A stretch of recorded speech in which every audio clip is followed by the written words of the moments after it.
Father stops to help a stranger in a storm, he destroys his one chance at saving his family. Or does he? Ethan Brooks had exactly 17 minutes to make the interview that would change everything.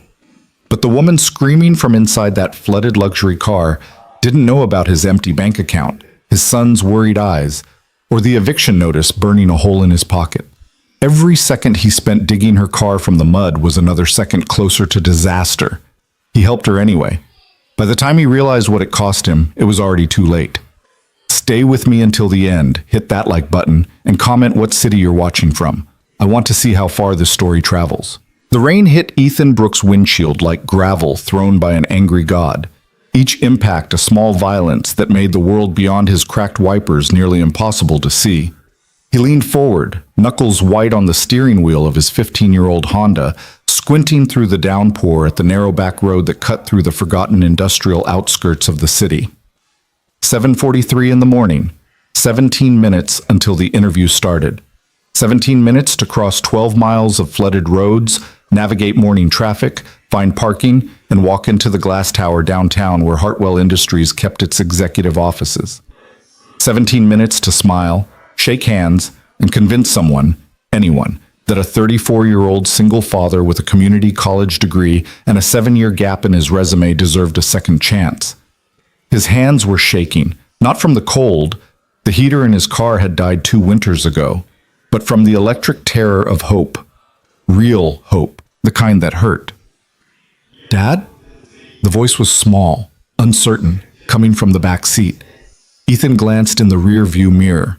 His son, Marcus, 8 years old and already too familiar with worry, stared back at him with dark eyes that looked too old for his face. The boy clutched his backpack against his chest like a shield. "Yeah, buddy. Are you going to get the job?" Ethan's throat tightened. He'd been asking himself the same question for 3 weeks, ever since the recruiter had called him out of the blue. An interview with Hartwell Industries wasn't just an opportunity. It was a miracle. The kind of company that didn't usually look twice at guys like him. Guys who'd started in engineering, shown real promise, then walked away from it all when their wife died and left them holding a 1-year-old baby and a mountain of medical debt. "I'm going to try my best," Ethan said, forcing his voice to sound steady. "That's all anyone can do, right?" Marcus nodded, but he didn't look convinced. Smart kid, too smart. He knew what was writing on this. He'd seen the eviction notice taped to their apartment door. He'd heard his father on the phone with the landlord, promising, pleading, buying time they didn't have. "Mrs. Chen is going to pick you up from school today, remember? I might be late." "Because of the interview?" "Yeah, because of the interview." "Okay." Marcus looked down at his backpack. "Dad?" "Yeah?" "Good luck." Something cracked open in Ethan's chest. He blinked hard against the burning in his eyes. "Thanks, buddy. Love you." "Love you too." Ethan pulled up to the elementary school, watching as Marcus climbed out into the rain, his bright yellow raincoat instantly soaked. The boy waved once before disappearing through the front doors, and Ethan sat there for just a moment longer than he should have, his heart hammering against his ribs. Then he pulled back onto the road and pressed the gas pedal down. The back road was supposed to be faster. That's what the navigation app had promised. 15 minutes saved by cutting through the old industrial district instead of joining the nightmare of morning traffic on the highway. Ethan had driven it twice already this week, timing it, memorizing it, turning his interview into a military operation because he couldn't afford to leave anything to chance. But the app hadn't predicted this storm. Rain hammered down so hard it turned the road into a river, the drainage ditches on either side overflowing, the asphalt disappearing under inches of rushing water. Ethan's tires threw up sheets of spray as he drove, his heart climbing into his throat every time the car hydroplaned, sliding a few inches before the tread caught again. 7:47, 13 minutes. His phone buzzed in the cup holder. Ethan didn't look at it, couldn't. He knew what it was. A reminder, an alarm, the kind of helpful notification that felt like mockery now. Interview at Hartwell Industries, 8:00 a.m. Leave early to account for traffic. "I know," he muttered to the phone, to himself, to the universe that seemed determined to keep him down. "I know." The road curved ahead, cutting between 2 abandoned warehouses, their windows dark and shattered. Ethan knew this stretch, straight shot for another mile. then back onto surface streets, then downtown. He could still make it, if the traffic lights were kind, if the flooding didn't get worse, if the universe gave him just one break. That's when he saw the car. At first, it was just a shape through the rain, dark, low to the ground, expensive looking. Then his headlights caught it fully, and Ethan's foot moved automatically to the brake. The car was a midnight blue luxury sedan, something European and sleek, the kind of vehicle that cost more than Ethan had earned in the past 3 years combined. And it was buried up to its doors in mud. The road widened here, creating a shallow turnout where rainwater had pooled and churned the shoulder into a brown soup of clay and gravel. The sedan had clearly tried to navigate around some obstacle and misjudged the depth. Now it sat at an angle, its front wheels sunk deep, its rear end tilted up like a ship going down. And inside, behind rain-streaked windows, someone was moving. Ethan's car slowed to a crawl. His eyes went to the clock on the dashboard. 7:49. 11 minutes. His fingers tightened on the wheel. His interview folder sat on the passenger seat. Resume, references, the cover letter he'd revised 17 times. Everything he needed to walk into that building and prove he was worth the risk. The figure in the car was pounding on the window now. Ethan could see an arm, a hand, the pale flash of a face pressed against the glass. He should keep driving. He knew that. Whoever was in that car had a phone. They could call a tow truck, aka someone who actually had the tools and the time to help. Ethan was not that person. Ethan was a man 11 minutes away from losing everything, but his foot was already on the brake. And then it was on the gas, pulling his Honda onto the shoulder behind the stranded sedan. The moment he opened his door, the storm tried to push him back inside. Rain hit him like a physical force, instantly soaking through his dress shirt, the only one he owned without stains, and plastering his hair to his forehead. The cold was shocking, needle-sharp, turning his breath into visible clouds. Ethan ran toward the sedan, his dress shoes, bought at a thrift store 3 days ago, sinking into the mud with each step. Water filled them immediately, squelching between his toes. He'd wanted to look professional, put together. Now he looked like he'd crawled out of a swamp. The driver's side window was tinted, but through the rain he could make out a woman inside, her hands pressed against the glass. She was shouting something he couldn't hear over the downpour. Ethan tapped on the window. "Can you open it?" The woman shook her head violently, pointing down. The window mechanism must have failed. Too much water, too much mud. She tried the door handle instead, throwing her shoulder against it, but it wouldn't budge. The pressure of the mud against the frame had it sealed tight. "Okay, hang on," Ethan shouted. "I'll try to rock it free." He moved to the back of the car, planting his feet in the sucking mud, and pushed. The sedan didn't budge. Premium engineering meant premium weight, and the mud had it gripped like a vice. 7:52. 8 minutes. Ethan's mind was screaming at him to stop, to get back in his car, to go. But his hands were already moving, searching the ground, finding a thick piece of wood, part of an old pallet, and jamming it under the rear wheel for leverage. "Try to reverse," he shouted, gesturing to the woman inside. "When I push, give it gas." He couldn't see her face clearly, but he saw her nod. Ethan braced himself against the trunk, every muscle in his body coiling. The engine revved. He pushed. For a moment, nothing happened. Then the wheel caught the wood, and the car lurched backward an inch. Then another. Then it was sliding, slowly, agonizingly, pulling free of the mud's grip with a wet, sucking sound that seemed to echo over the rain. The woman gunned the engine. The sedan shot backward onto solid ground, spraying Ethan with a wave of muddy water that hit him chest high. He staggered, coughing, wiping his eyes. When he looked up, the sedan was sitting on the road, engine running, lights on, safe. The driver's door opened. The woman who stepped out was tall and sharp-featured, her dark hair pulled back in a twist that had somehow survived the chaos. She wore a gray suit that looked tailored and expensive, though it was now speckled with mud. Her eyes were fierce, not grateful, not yet. Just fierce, like someone who'd been in a fight and wasn't sure it was over. She looked at Ethan, really looked at him, took in the ruined dress shirt, the mud-caked shoes, the way he was shaking from cold and exertion. "You stopped," she said. Her voice was clipped, professional, carrying a note of disbelief. Yeah, Ethan managed, trying to catch his breath. You were stuck. I was. She reached into her car, pulled out a leather purse that probably cost more than his monthly rent. How much do you want? Ethan blinked rain out of his eyes. What? For your help? How much? She was already pulling out her wallet, her fingers moving with the swift efficiency of someone used to solving problems with money. I don't...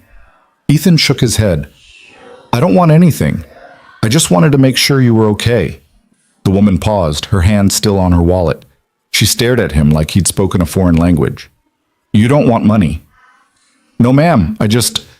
He looked back at his car, at the clock glowing on the dashboard. 7:55. I have to go. Wait. She pulled out several bills. He couldn't see how much, but they were crisp and new. Take this. Please. You helped me. I want to... I'm good. Really. Ethan was already backing away, his shoes making obscene sounds in the mud. Glad you're safe. Drive carefully. He turned and ran back to his car, ignoring her voice calling after him. His hands were shaking so badly he could barely get the key in the ignition. When the engine finally turned over, he threw the car into gear and pulled back onto the road. 7:56. 4 minutes. Downtown was 12 miles away. Ethan drove like a man possessed, the speedometer climbing past numbers that would have terrified him on any other day. The rain showed no signs of stopping. If anything, it was getting worse, turning the world into a gray blur punctuated by the red glow of brake lights ahead. Traffic. Of course there was traffic. A semi had jackknifed on the bridge leading into the city center, blocking 2 of the 3 lanes. Cars were backed up for a quarter mile, their hazard lights creating a chain of desperate blinking warnings. 7:58. 2 minutes. Ethan sat in his car, watching the clock, feeling each second tick away like a countdown to disaster. His interview was on the 47th floor of the Hartwell Tower. He'd need to park, get through security, take the elevator up. Even if he sprouted wings and flew, he'd never make it by 8. He pulled out his phone with trembling fingers and dialed the number the recruiter had given him. It rang 4 times before someone picked up. Hartwell Industries, Human Resources, this is Jennifer. Hi, yes, this is Ethan Brooks. I have an interview scheduled for 8 o'clock, but He swallowed hard. I'm stuck in traffic. There was an accident on the bridge, and I'm not going to make it on time. Is there any way we could... Hold, please. The line went silent. Elevator music trickled through the speaker, cheerful and oblivious. Ethan waited, watching the traffic ahead of him inch forward. He moved up 6 feet, then stopped again. The music cut off. Mr. Brooks? A different voice now, male, older, less sympathetic. This is Robert Chen, head of HR. I understand you're running late? Yes, sir. There was an accident and the bridges... I see. And what time do you anticipate arriving? Ethan looked at the line of cars stretching ahead of him, at the rain that showed no signs of stopping. I don't know. Maybe 8:30? I'm so sorry, I left early, but there was... Mr. Brooks, we have a very tight schedule this morning. Your interview was part of a series and we have other candidates waiting. I'm afraid if you can't be here by 8:15 at the latest, we'll need to move on. 8:15. Ethan looked at the clock. 8:02. 13 minutes to cross 6 miles of gridlocked city traffic and climb to the 47th floor. I understand, he heard himself say. I'll do my best. We'll see you when you arrive. The line went dead. Ethan sat there, phone pressed to his ear, listening to silence. Then he set the phone down carefully in the cup holder and pressed his forehead against the steering wheel. This was it. The end. He'd stopped to help someone, and it had cost him everything. The traffic moved forward another 10 feet. Ethan lifted his head and drove because there was nothing else to do. Maybe he'd make it. Maybe the traffic would clear. Maybe Robert Chen would show mercy. Maybe. The rain hammered down. By 8:20, Ethan was standing in the lobby of Hartwell Tower, water dripping from his clothes onto the polished marble floor. The security guard had given him a long, dubious look before waving him through to the elevators. By 8:25, he was on the 47th floor, standing in front of a reception desk where a woman with perfect makeup and a crisp white blouse looked at him like he'd tracked something unpleasant into her pristine space. "I'm here for an interview," Ethan said. His voice sounded hollow. 8 o'clock. I know I'm late, but... Name? Ethan Brooks. She typed something into her computer, her expression never changing. Then she looked up. "I'm sorry, Mr. Brooks. Your interview slot has been filled. Mr. Chen asked me to tell you that while we appreciate your interest in Hartwell Industries, we won't be moving forward with your application at this time." The words hit him like punches. Each one landed in a different place, his chest, his stomach, his throat. "Is there..." He had to stop, swallow, try again. "Is there any way I could reschedule? I had an emergency this morning, but I'm here now, and I'm sorry. The decision is final." She was already looking past him, toward the elevator, dismissing him. "Have a good day." Ethan stood there for a moment longer, dripping on her floor, feeling the weight of his ruined clothes, his son's worried face, the eviction notice waiting at home. Then he turned and walked back to the elevator. The ride down felt longer than the ride up. Ethan watched the floor numbers descending, 47, 46, 45, and tried to figure out what he was going to tell Marcus. How he was going to explain that Daddy had tried his best, but his best wasn't good enough, that they'd have to move again, maybe to the car for a while, maybe to a shelter. The elevator reached the lobby. The doors opened, and Ethan Brooks, 34 years old, single father, former engineer, walked out into the rain with nothing left to lose. He made it halfway across the lobby before he heard it. "Mr. Brooks?" The voice was female, authoritative, cutting through the ambient noise of the building like a knife. Ethan turned. A woman stood near the security desk, tall, sharp-featured, dark hair pulled back in a twist, gray suit, now perfectly clean and dry, without a speck of mud on it, the woman from the storm. Ethan's brain stuttered, trying to process what he was seeing. It couldn't be her, not here, not in this building, not... "Mr. Brooks," she said again, walking toward him, "I need you to come with me." She wasn't asking. Her tone made that clear. This was a statement of fact, delivered with the kind of certainty that came from giving orders and having them followed. "I don't..." Ethan looked around, half expecting security to appear. "I was just leaving." "I know. Don't." She stopped in front of him, and he realized her eyes were gray, the same color as the storm that had brought them together. "My name is Lena Hartwell. I'm the CEO of this company, and I've been looking for you." The lobby tilted slightly. Ethan put a hand on the nearest wall to steady himself. "You're the woman you pulled out of the mud, yes. Also the person who signs your interview authorizations." Lena's expression was unreadable. "I got caught in the storm on my way in this morning, tried to take a shortcut, made a poor choice, ended up stuck. You stopped to help me. Then you refused payment and drove off before I could get your name. I had an interview. I know, here, with us. I pulled your file when I got to the office." She paused, and something shifted in her expression, not quite a smile, but close. "You're very punctual, Mr. Brooks. 4 years at Morrison Engineering, never late, never absent. Then you left to care for your son after your wife passed. The gap in your resume isn't a gap. It's a statement of priorities." Ethan's throat was tight. "I missed the interview." "You missed the scheduled time. You didn't miss the interview."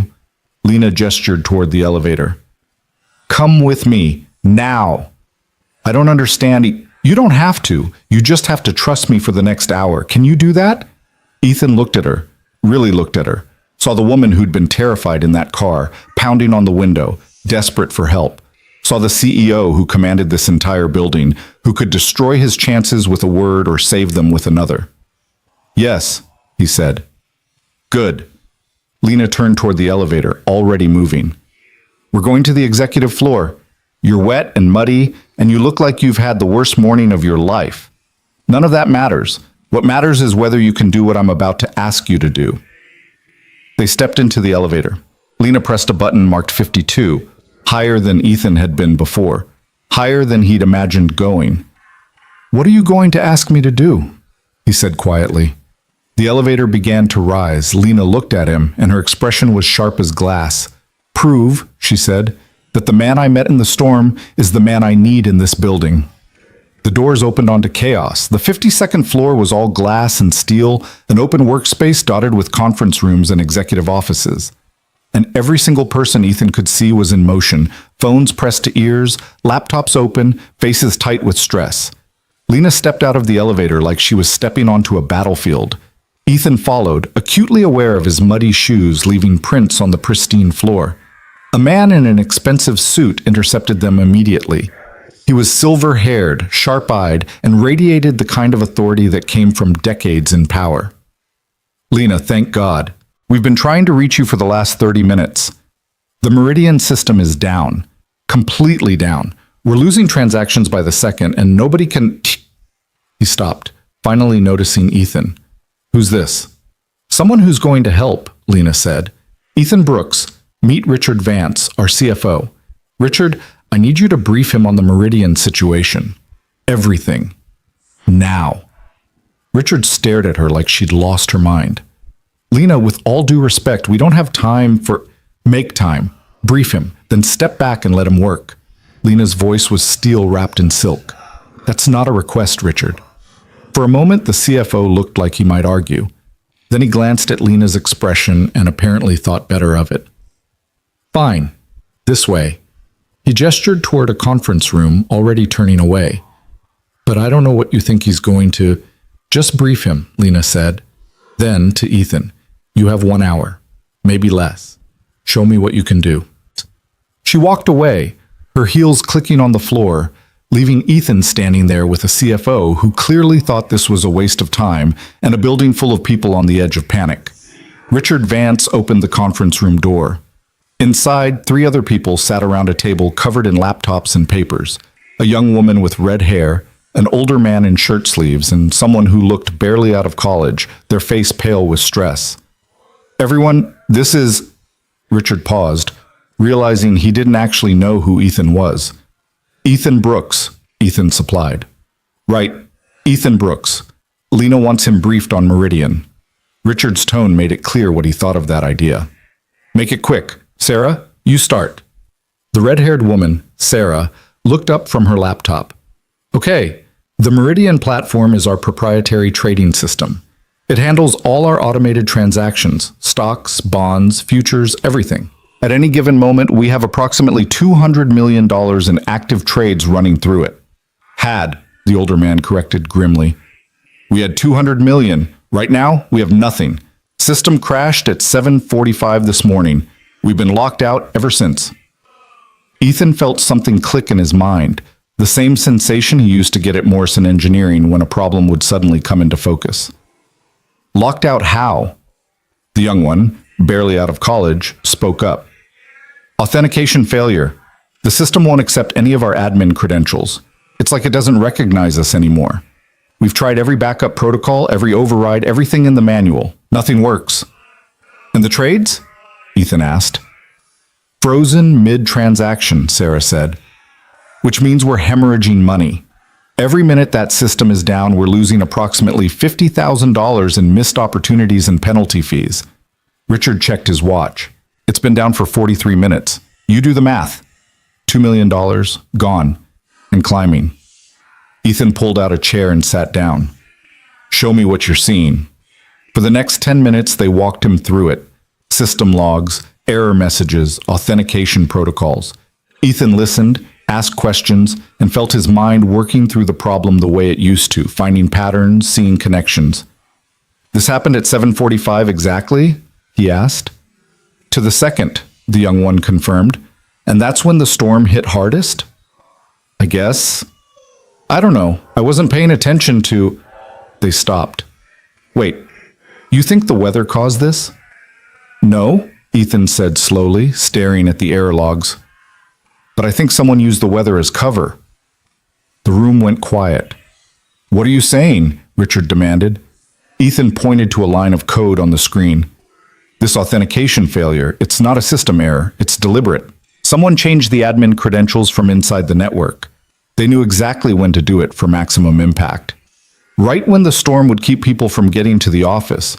Right when your CEO would be stuck on a back road instead of here to handle it." Sarah's eyes went wide. That's impossible.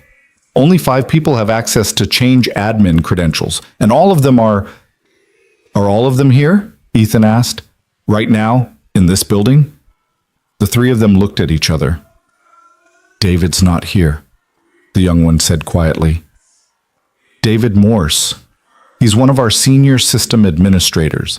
He called in sick this morning. Richard's face went pale, then red. Get him on the phone, now. But Ethan was already moving, his fingers flying across the laptop keyboard. Calling him won't help. If he's smart, he's already gone. But he made a mistake. What mistake? Sarah leaned forward. He assumed nobody would be able to think like him. He built a back door into the authentication system, probably months ago, but he had to leave himself a way back in, just in case he needed it later. That means there's a secondary access point, hidden, but there. Ethan pulled up the system architecture, his mind mapping it the way he used to map circuit designs at Morrison. He could see it now, the elegant brutality of the hack, the way it was designed to cause maximum chaos while appearing to be a simple system failure. But he could also see the flaw, the tiny, arrogant flaw that all hackers left behind. Here, he said, pointing, this subroutine. It's running in the background, maintaining the lockout, but it's also listening for a specific input sequence, a kill switch, in case David needed to undo what he did. Can you trigger it? Richard asked. I can try. Ethan's fingers moved across the keyboard, typing code from memory, adapting it on the fly. The room was silent except for the clicking of keys and the sound of his own breathing. Then, on the screen, something changed. The authentication error disappeared. The system login appeared. Fresh, clean, waiting. Oh my God, Sarah whispered. Ethan typed in the default admin credentials, the ones that would have been active before David changed them. Hit enter. The screen flashed, then filled with data, transaction logs, account access, everything flooding back online. It's working, the young one said, their voice shaking. It's actually working. Ethan didn't stop. He navigated through the system, checking each component, making sure nothing else had been tampered with. Then he pulled up the audit logs and began documenting everything David Morse had done, creating a trail that would stand up in any investigation. 47 minutes after he'd sat down, Ethan pushed back from the laptop and looked up at Richard Vance. The Meridian system is back online. All transactions are resuming. I've locked David Morse out permanently and documented everything he did. You'll want to get your legal team involved and probably law enforcement, but the immediate crisis is over. Richard stared at him, then at the screen, then back at him. Who the hell are you? He said. Before Ethan could answer, the conference room door opened. Lena Hartwell walked in, followed by 2 other people in expensive suits. She looked at the laptop screen, at the team's shocked faces, at Ethan sitting there in his ruined clothes with mud still drying on his shoes. Status? She asked. Resolved, Richard said. His voice sounded hollow. He resolved it in less than an hour. Lena's expression didn't change. Good. Everyone except Mr. Brooks, please leave the room. They left. Sarah grabbed her laptop. The young one practically ran. Richard moved more slowly, casting one last look at Ethan before closing the door behind him. Lena sat down across from Ethan. For a long moment, she just looked at him. Tell me something, she finally said. Why did you stop this morning? You knew you'd miss your interview. You knew what it would cost you. Why stop? Ethan thought about that. About Marcus's worried face, about the eviction notice, about all the reasons he should have kept driving. Because she needed help, he said simply. You needed help, and I could give it. Even though it meant losing everything? I didn't know it was you. I didn't know I'd lose everything. I just knew someone was stuck, and I could help them get unstuck. He met her eyes. I'd make the same choice again. Lena nodded slowly. Then she pulled a folder from the stack one of the suited people had brought in and slid it across the table. This is an employment contract for the position of Senior Systems Analyst. Starting salary is $120,000 per year, with full benefits, equity options, and a signing bonus of $20,000. She paused. I want you to take it. Ethan's hand shook as he opened the folder. The numbers swam in front of his eyes. I don't understand, he said. I missed the interview. I'm not qualified for... You solved a multi-million-dollar crisis in under an hour. You saw what my entire technical team missed. You did it in wet clothes after the worst morning of your life, without hesitation. Lena leaned forward. That's not something I can find in a resume, Mr. Brooks. That's something I can only find in action. And you proved yourself twice today. Once in the mud, when you thought no one was watching, and once in this building, when everyone was. Ethan looked down at the contract, at the numbers that would mean a real apartment for Marcus.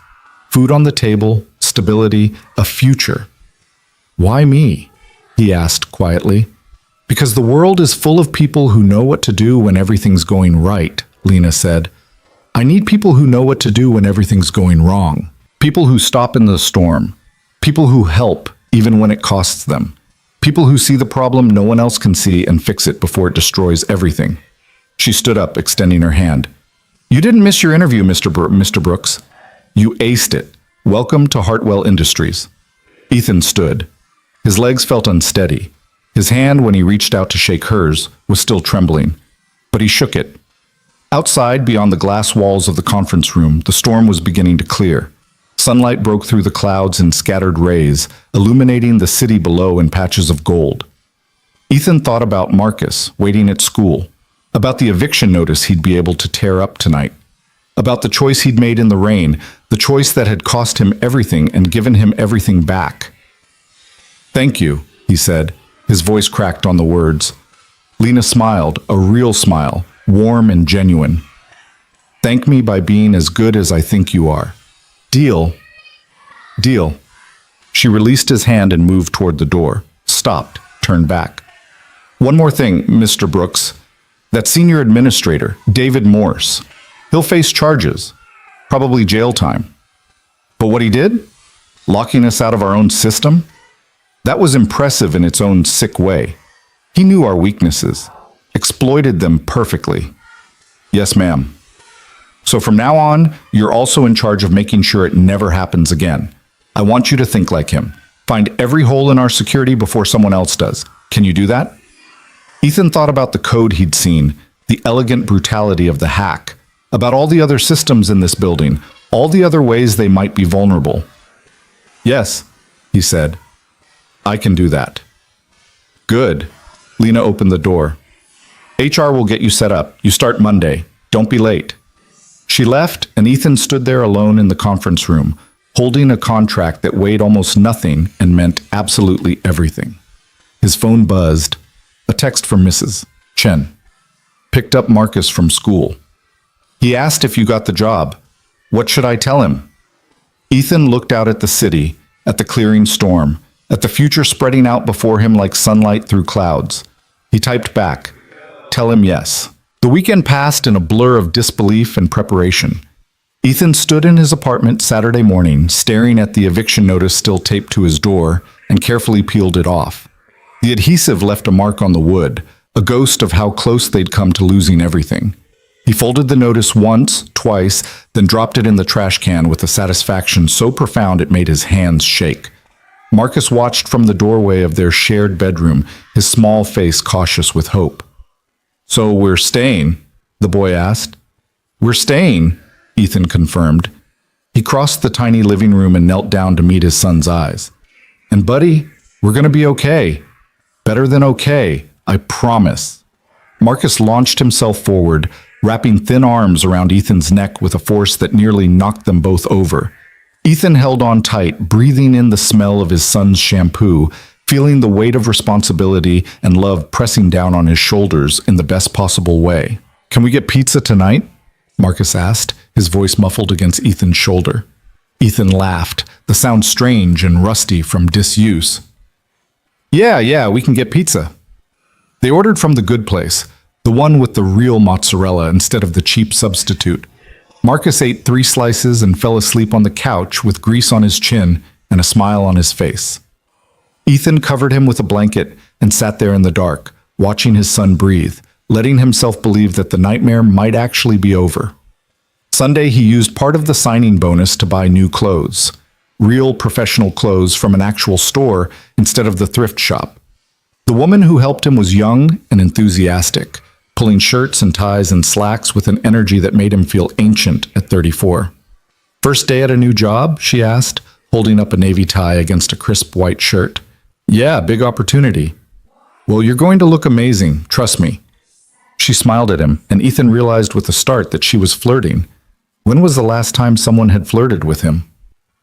Before the medical bills, before the eviction notices, before he'd become a man who lived in survival mode every single day. He bought the tie, and the shirt, and 2 others just like it. Monday morning arrived with clear skies and the kind of crisp autumn air that made the city look freshly washed. Ethan dropped Marcus at school, watching the boy run toward the building with a lightness that hadn't been there a week ago. Then he drove to Hartwell Tower, his new employee badge clipped to his belt, his heart hammering against his ribs. The security guard recognized him this time. Mr. Brooks, welcome aboard. Head on up to 52. Ms. Hartwell's assistant will meet you. The elevator ride felt different now. Ethan watched the numbers climb, 20, 30, 40, and tried to calm the riot of nerves in his stomach. He belonged here.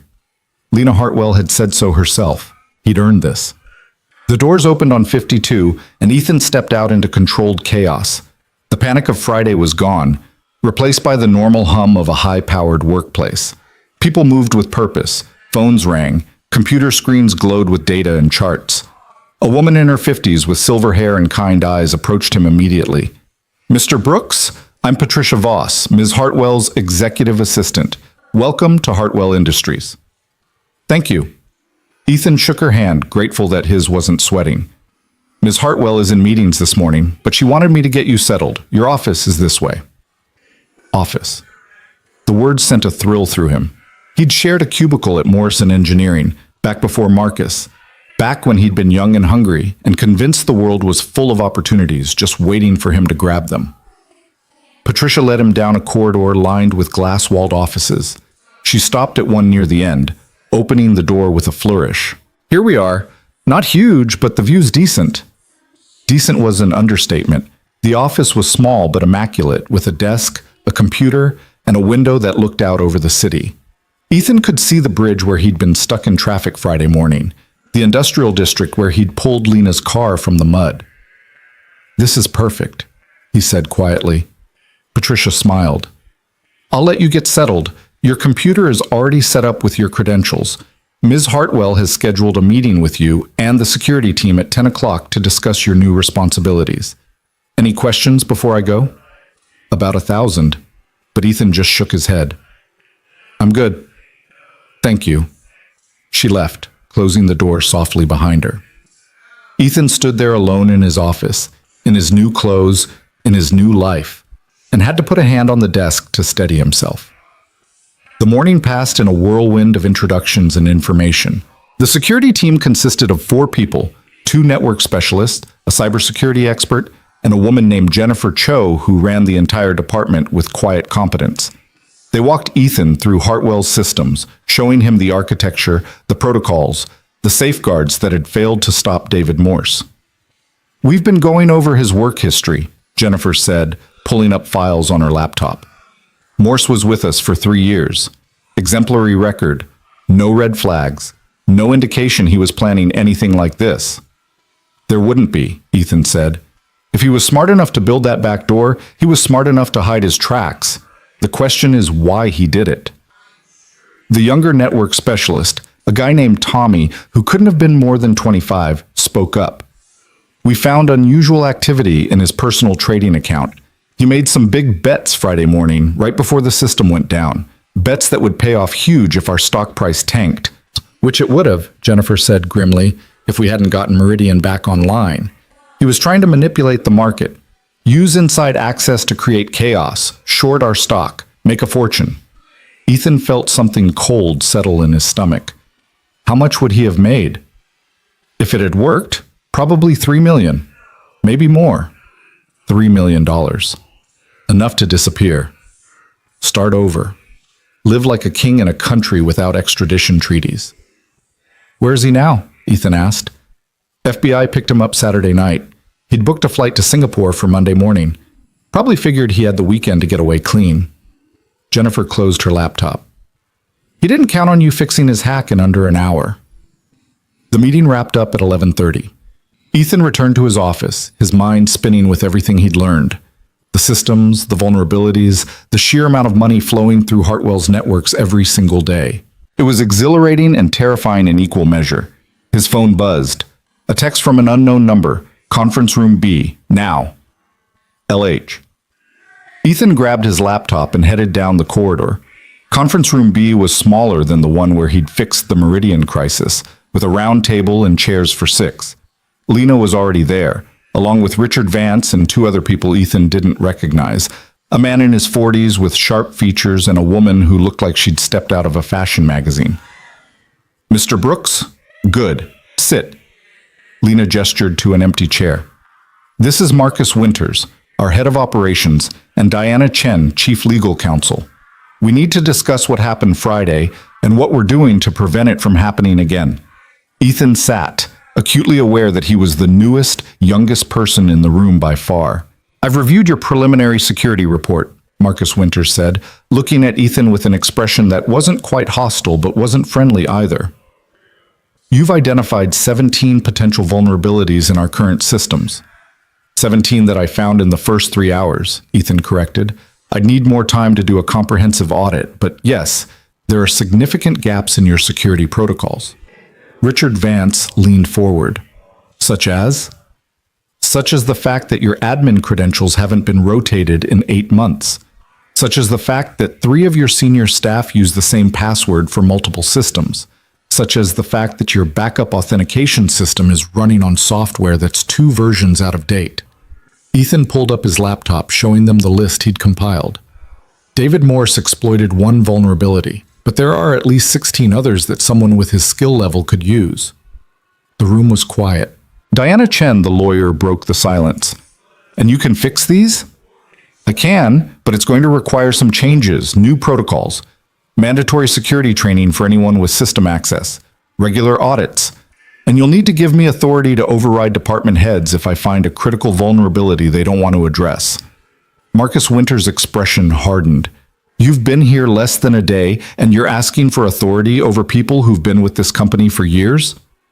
I'm asking for authority over security protocols, Ethan said evenly. If someone's doing something that compromises our systems, I need to be able to stop it. That's not about hierarchy. It's about protecting the company. He's right. Lena's voice cut through the tension like a blade. Marcus, I appreciate your concern, but Mr. Brooks isn't here to make friends. He's here to make sure we never have another Friday. If that requires stepping on toes, then toes get stepped on. Clear? Marcus looked like he wanted to argue. Then he glanced at Lena's expression and apparently thought better of it. Clear. Good. Diana, draw up the necessary authorizations. Richard, I want this budgeted by end of week. Any questions? Lena looked around the table. No one spoke. Excellent, Mr. Brooks. I want a full security audit on my desk by Friday. Everything you find, no matter how small. If we're going to fix this company, we need to know exactly how broken it is. The meeting ended. As people filed out, Lena caught Ethan's eye and gestured for him to stay. When they were alone, she closed the door and turned to face him. How are you holding up? She asked. The question surprised him. Fine. Good. This is... He gestured vaguely at the room, the building, everything. This is more than I ever expected. You're overwhelmed. Completely. He saw no point in lying, but I can do this. I know I can. I know you can too. That's why you're here. Lena sat down, and Ethan realized she looked tired. Not physically exhausted, but carrying the weight of 1,000 decisions, 1,000 responsibilities. But I need you to understand something. The people in this building, some of them are going to resent you. You came out of nowhere, solved a crisis they couldn't, and now you have authority they've spent years earning. That's going to create friction. I can handle friction. Can you? Because handling friction in a corporate environment is different than fixing a technical problem. There's no code to debug, no system to override. There are just people with their egos and their politics and their need to protect their territory. She paused. I'm not saying this to discourage you. I'm saying it because I need you to be ready. Ethan thought about that, about Marcus Winters' hostile expression, about the way the security team had looked at him this morning. Part curiosity, part skepticism, part wait and see. What do you need me to do? He asked. Exactly what you're doing. Find the problems. Fix them. Don't apologize for being good at your job. Lena stood, moving toward the door. And Ethan, if someone gives you trouble, real trouble, you come to me. Understood? Understood. She left, and Ethan sat there alone in the conference room, feeling the weight of what he'd taken on settling onto his shoulders like a physical thing. The week that followed was brutal. Ethan arrived at 7 every morning and left at 7 every night, his laptop stuffed with files and reports that he'd review after Marcus went to bed. He mapped every system, traced every connection, documented every vulnerability with methodical precision. By Wednesday, he'd expanded his list from 17 vulnerabilities to 32. By Thursday, he'd started implementing fixes, working late into the night while the building emptied around him, the cleaning crew nodding at him as they passed his office. Friday morning, he walked into Lena's office and dropped a 200-page security audit on her desk. She looked up from her computer, eyebrows raised. That was fast. You said Friday. It's Friday. Ethan sat down without being invited, too tired to care about protocol. We have problems, big ones. Lena picked up the report, flipping through it. Her expression grew darker with each page. 32 vulnerabilities. That's what I found in 5 days. Give me another month, I'll probably find 50 more. Jesus. She set the report down. How much is this going to cost to fix? 2 million, maybe 3. That's for comprehensive upgrades, new software, security training for everyone with system access, and hiring 2 additional cybersecurity specialists to help maintain everything once it's in place. And if we don't fix it? Ethan met her eyes. Then we're one angry employee away from another David Morse situation. Or worse. Some of these vulnerabilities could allow external hackers to access client data, financial records, proprietary algorithms. We're not just risking our money, we're risking our clients' trust. Lena was quiet for a long moment, her fingers drumming against the desk. Then she picked up her phone and pressed a button. Patricia, get me Richard Vance, now. She looked at Ethan. You're about to make some people very unhappy. I know. Good. As long as you know. Richard arrived within 5 minutes, slightly out of breath. Lena, I was in the middle of Sit. She pushed the security audit across the desk. Read. Richard sat. He read. His face went through several interesting color changes. Pale, red, pale again. This can't be right, he said finally. 32 vulnerabilities? That's impossible. We have a security team. We have protocols. We have gaps, Ethan interrupted. Big ones. And every day we don't fix them is another day we're vulnerable. Do you have any idea what this is going to cost? Richard looked at Lena. $3 million? For what? Making everyone change their passwords more often? For not having our entire company brought to its knees by the next David Morse, Lena said coldly. Richard, I appreciate your concern about the budget, but this isn't negotiable. We're implementing these fixes, all of them, and we're doing it now. Lena, now Richard, I want a budget proposal by Monday. Mr. Brooks, I want you to start implementing the critical fixes immediately. Whatever you need, you get. Clear? Ethan nodded. Richard looked like he'd swallowed something bitter. The CFO said tightly. The meeting ended badly, with Richard storming out and Lena looking like she wanted to throw something. Ethan gathered his papers and stood to leave. Ethan, Lena's voice stopped him at the door. Thank you. For what?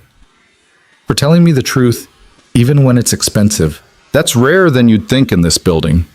Ethan thought about the people he'd met this week, the careful political dances, the way everyone seemed more concerned with protecting their position than protecting the company.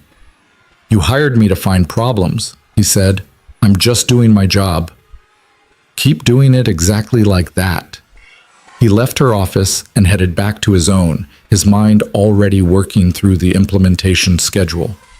The critical fixes first, password rotation, software updates, closing the most dangerous vulnerabilities. Then the training, then the long-term infrastructure improvements. His phone buzzed. A text from Mrs. Chen. Marcus has a fever. School called. Can you pick him up? Ethan's stomach dropped. He looked at his watch, 2:30 on a Friday afternoon. He had 3 meetings scheduled between now and 6, including one with the entire security team to present his findings. He texted back, "On my way, 20 minutes." Then he grabbed his jacket and headed for the elevator, already composing an apology email to the security team in his head. The meetings would have to wait. Marcus needed him. The school nurse met him at the front office. Marcus slumped in a chair beside her, his face flushed and his eyes glassy. 101.5, the nurse said, handing Ethan a thermometer. Probably just a virus, but he should stay home until the fever breaks. Ethan pressed his hand to his son's forehead, feeling the heat radiating off the boy's skin. "Hey, buddy, not feeling so good?" "My head hurts," Marcus mumbled, "and I'm cold." "Okay, let's get you home." Ethan scooped his son up. When had Marcus gotten so heavy? And carried him to the car. The boy fell asleep before they'd even left the parking lot, his head lolling against the seatbelt. Back at the apartment, Ethan got Marcus settled on the couch with a blanket and a bowl within reach, just in case.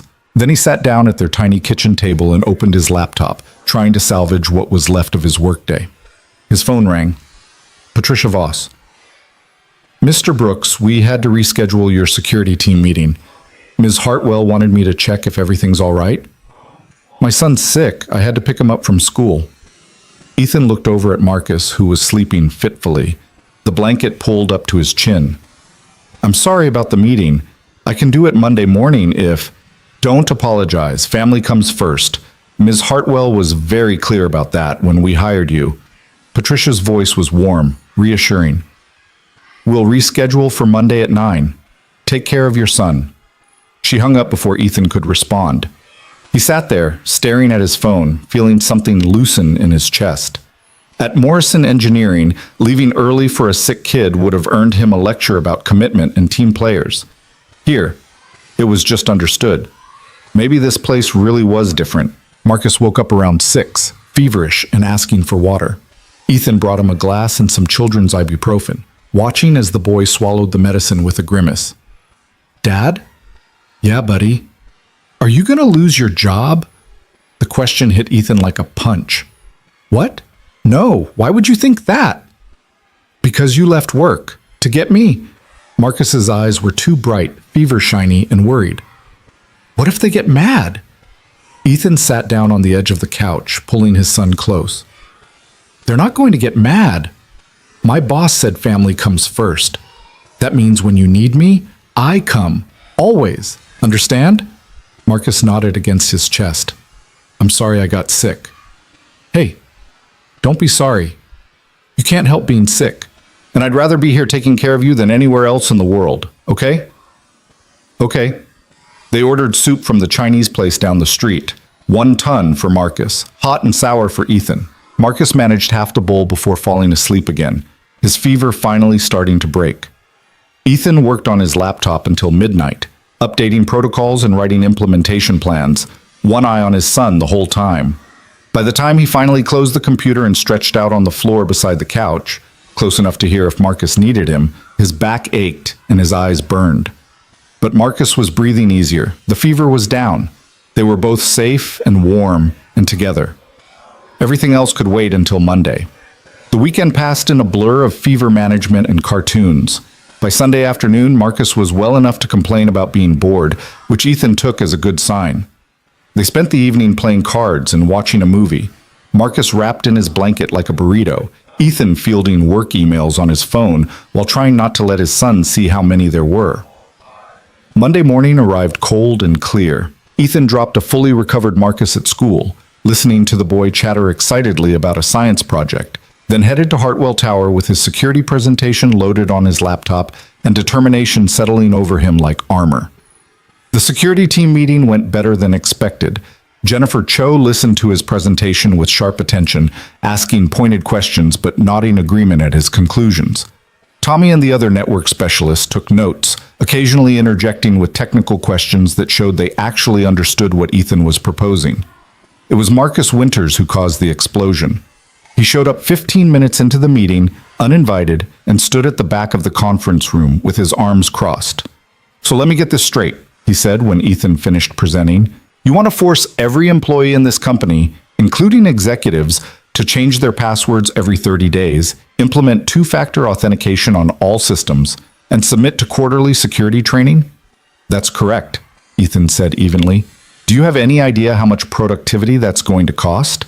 The man-hours spent on password resets, the system slowdowns from authentication checks, the time wasted in training sessions.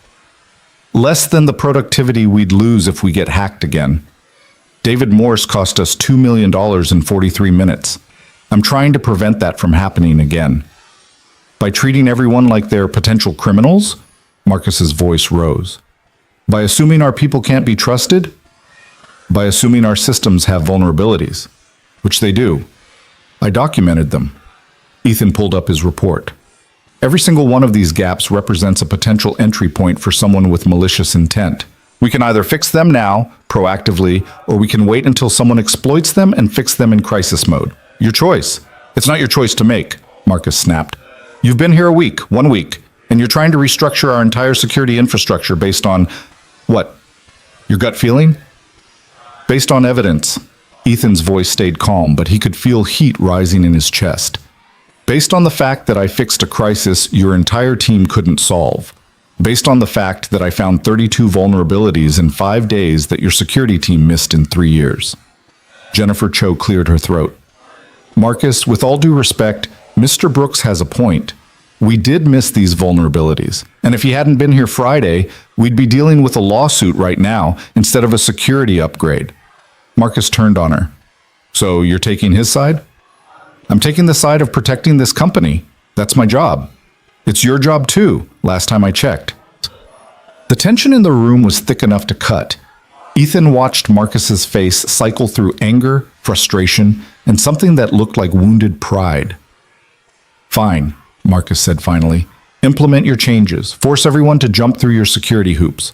But when productivity drops and people start complaining, don't come crying to me. He walked out, slamming the door hard enough to rattle the walls. Jennifer looked at Ethan. That went well. Yeah. Ethan closed his laptop. I'm making friends everywhere. For what it's worth, you're right, about all of it. She stood, gathering her papers.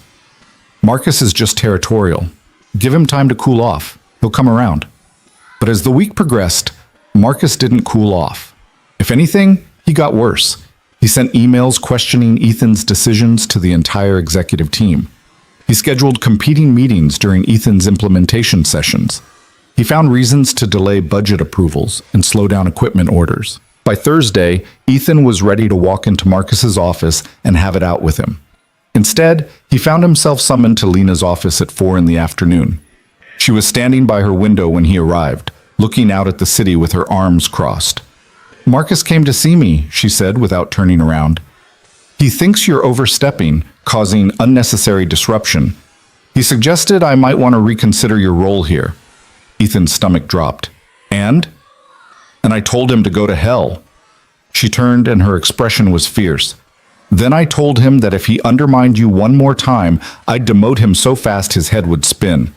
You're doing exactly what I hired you to do, Ethan. Don't let him make you doubt that. The relief was so intense it made him dizzy. Thank you.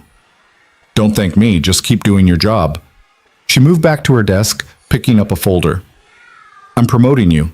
Senior systems analyst was always temporary. As of Monday, you're director of cybersecurity. $20,000 raise, your own team, direct report to me instead of Jennifer. You've earned it. Ethan opened his mouth, closed it, opened it again. I've been here 2 weeks, and in those 2 weeks, you've done more to protect this company than most people do in 2 years. Take the promotion, Ethan. Build your team, fix our systems, and if Marcus or anyone else gives you trouble, you come straight to me. Understood? Understood. He left her office in a daze, clutching the promotion letter, his mind reeling. Director of cybersecurity, his own team, a salary that would let him give Marcus, his son, everything he'd never been able to provide before. He called Mrs. Chen from the elevator. Is everything okay? She asked immediately. Marcus is fine. He's doing his homework right now. Everything's perfect. Ethan had to stop, clear his throat. Tell him I'll be home by 6. And ask him what he wants for dinner. Anything he wants. We're celebrating tonight. Celebrating what? The fact that we're not stuck in the mud anymore. Marcus wanted pizza again, which made Ethan laugh, because of course he did. They sat at their small kitchen table that night, grease dripping from slices, while Ethan tried to explain what a promotion meant to an 8-year-old who mostly cared about whether they could afford the pizza with the stuffed crust now. "So you're like, the boss?" Marcus asked, cheese stretching from his mouth to the slice. "Not the boss, but I get to hire people and make decisions about keeping the company safe." Ethan watched his son process this, saw the gears turning behind those dark eyes that looked so much like his mother's, it sometimes hurt to look at them directly. "Like a superhero." "Not exactly like a superhero, buddy. But you save the company from bad guys. That's what superheroes do." Marcus took another enormous bite, completely satisfied with his logic. Ethan supposed the kid had a point. He'd stopped David Morse from stealing millions. He was protecting Hartwell Industries from future attacks. Maybe it wasn't quite flying or super strength, but it was something. "Yeah," he said softly, "I guess it is kind of like that." They finished the pizza and Marcus fell asleep during a movie, sprawled across the couch with his head in Ethan's lap. Ethan sat there in the flickering television light, one hand resting on his son's hair, and let himself feel the full weight of how much had changed in 2 weeks. From eviction notices to promotions, from desperation to stability, from stuck in the mud to director of an entire department. It felt fragile, like something that could shatter if he breathed wrong. But for tonight, he let himself believe it was real. Monday morning brought new business cards, a larger office on the 53rd floor, and a staff meeting with the cybersecurity team that was now officially his to lead. Jennifer Cho had been gracious about the reorganization, even seemed relieved to hand off the technical oversight to someone who lived and breathed system security. "I'm better with people anyway," she told Ethan when they'd met Friday to discuss the transition. "You take the tech, I'll handle HR and compliance. We'll make a good team." Now Ethan stood in front of his new team, Jennifer, Tommy, and 2 new hires who'd started that morning, and tried to project confidence he didn't entirely feel. "I know this is a big change," he began, looking at each of them in turn. "Some of you have been here longer than I've been alive, probably, but we all want the same thing, to protect this company and the people who work here. That's going to require some adjustments, some new protocols, and yeah, some people are going to push back. But we do the work anyway. Questions?" Tommy raised his hand. "What do we do when executives refuse to comply? Because you know they will. They always think the rules don't apply to them." Then we escalate to Lena Hartwell. She's made it very clear that security protocols apply to everyone, no exceptions. Anyone who won't comply gets reported directly to her. Ethan pulled up the implementation timeline on the screen. "We're starting with the critical vulnerabilities this week. Password rotations, 2-factor authentication, software updates. I want everything documented. Every system we touch, every change we make, every person who gives us trouble. We're building a paper trail so tight that 6 months from now, nobody can say we didn't warn them." The meeting ran for 90 minutes. By the end, Ethan had assignments distributed, timelines established, and at least the tentative buy-in of his team. It wasn't perfect, but it was a start. He spent the rest of the day buried in technical documentation, mapping out the security overhaul in granular detail. The work was complex and absorbing, the kind of problem-solving that made hours disappear. When his phone rang at 3 in the afternoon, he answered without looking at the caller ID. "This is Ethan Brooks." "Mr. Brooks, this is Principal Anderson from Marcus's school. Do you have a moment?" Ethan's heart kicked into overdrive. "Is Marcus okay?" "He's fine physically, but we had an incident today at recess. Marcus got into a fight with another student. We need you to come in." The world tilted slightly. Marcus didn't fight. Marcus was quiet, careful. The kid who avoided conflict because he'd learned early that the adults in his life had enough to worry about without adding his problems to the pile. "I'll be there in 20 minutes. He grabbed his jacket and headed for the elevator, texting Patricia that he had a family emergency. The drive to the school felt endless, traffic conspiring to keep him trapped at every red light. By the time he pulled into the parking lot, his hands were shaking on the steering wheel. Principal Anderson met him in the main office, a woman in her 50s with iron gray hair and an expression that had seen every variety of child-related crisis. Marcus sat in a chair beside her desk, his face blotchy with tears, his knuckles scraped raw. "Dad." The word came out small and broken. Ethan knelt in front of his son, taking inventory. Scraped knuckles, yes. A bruise forming on his left cheek, torn shirt, but whole. Breathing. Safe. "What happened?" he asked quietly. Marcus's face crumpled. "Tyler said you were lying about your job. He said people like us don't get jobs at places like that. He said you probably got fired already and just didn't tell me.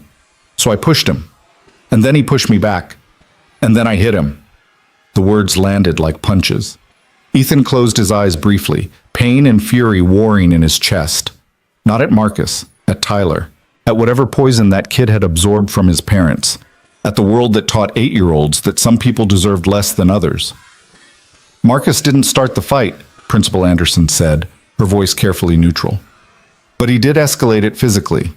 That's a violation of our conduct policy. Normally, that would mean a 3-day suspension." "Normally?" Ethan looked up at her. "I'm willing to make this a 1-day in-school suspension instead, given the provocation. But Mr. Brooks, Marcus needs to understand that violence isn't how we solve problems, no matter how angry we get." Ethan looked back at his son, saw the shame and defiance mixed on that small face, the desperate need to believe that what he'd done was justified. "She's right, buddy," Ethan said gently. "Tyler was wrong about what he said, but hitting him didn't make him less wrong. It just made you hurt too." "But he said you were lying." Marcus's voice broke on the words. "I couldn't just let him say that. I know it made you angry, but there are better ways to handle anger than fighting. You could have told a teacher. You could have walked away. You could have come home and told me, and we could have figured it out together." Ethan took his son's scraped hands carefully. "Violence doesn't prove you're right. It just proves you're angry, and anger alone doesn't fix anything." Marcus was crying again, silent tears tracking down his face. "I'm sorry." "I know you are. And you're going to apologize to Tyler too, even though what he said was cruel. Because you don't get to hurt people just because they hurt you first. That's not who we are. Understand?" The boy nodded miserably. Principal Anderson stood.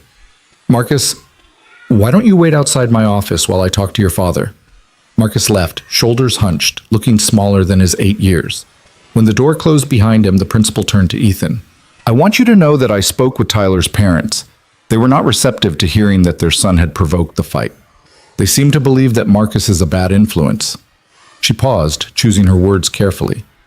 "I got the impression they have opinions about families like yours. Single parent, economic struggles. I don't share those opinions, Mr. Brooks. But I want you to be aware that Tyler's parents may cause problems going forward." Ethan felt something hard and cold settle in his stomach. "What kind of problems?" "Complaints. Questions about whether Marcus belongs at this school.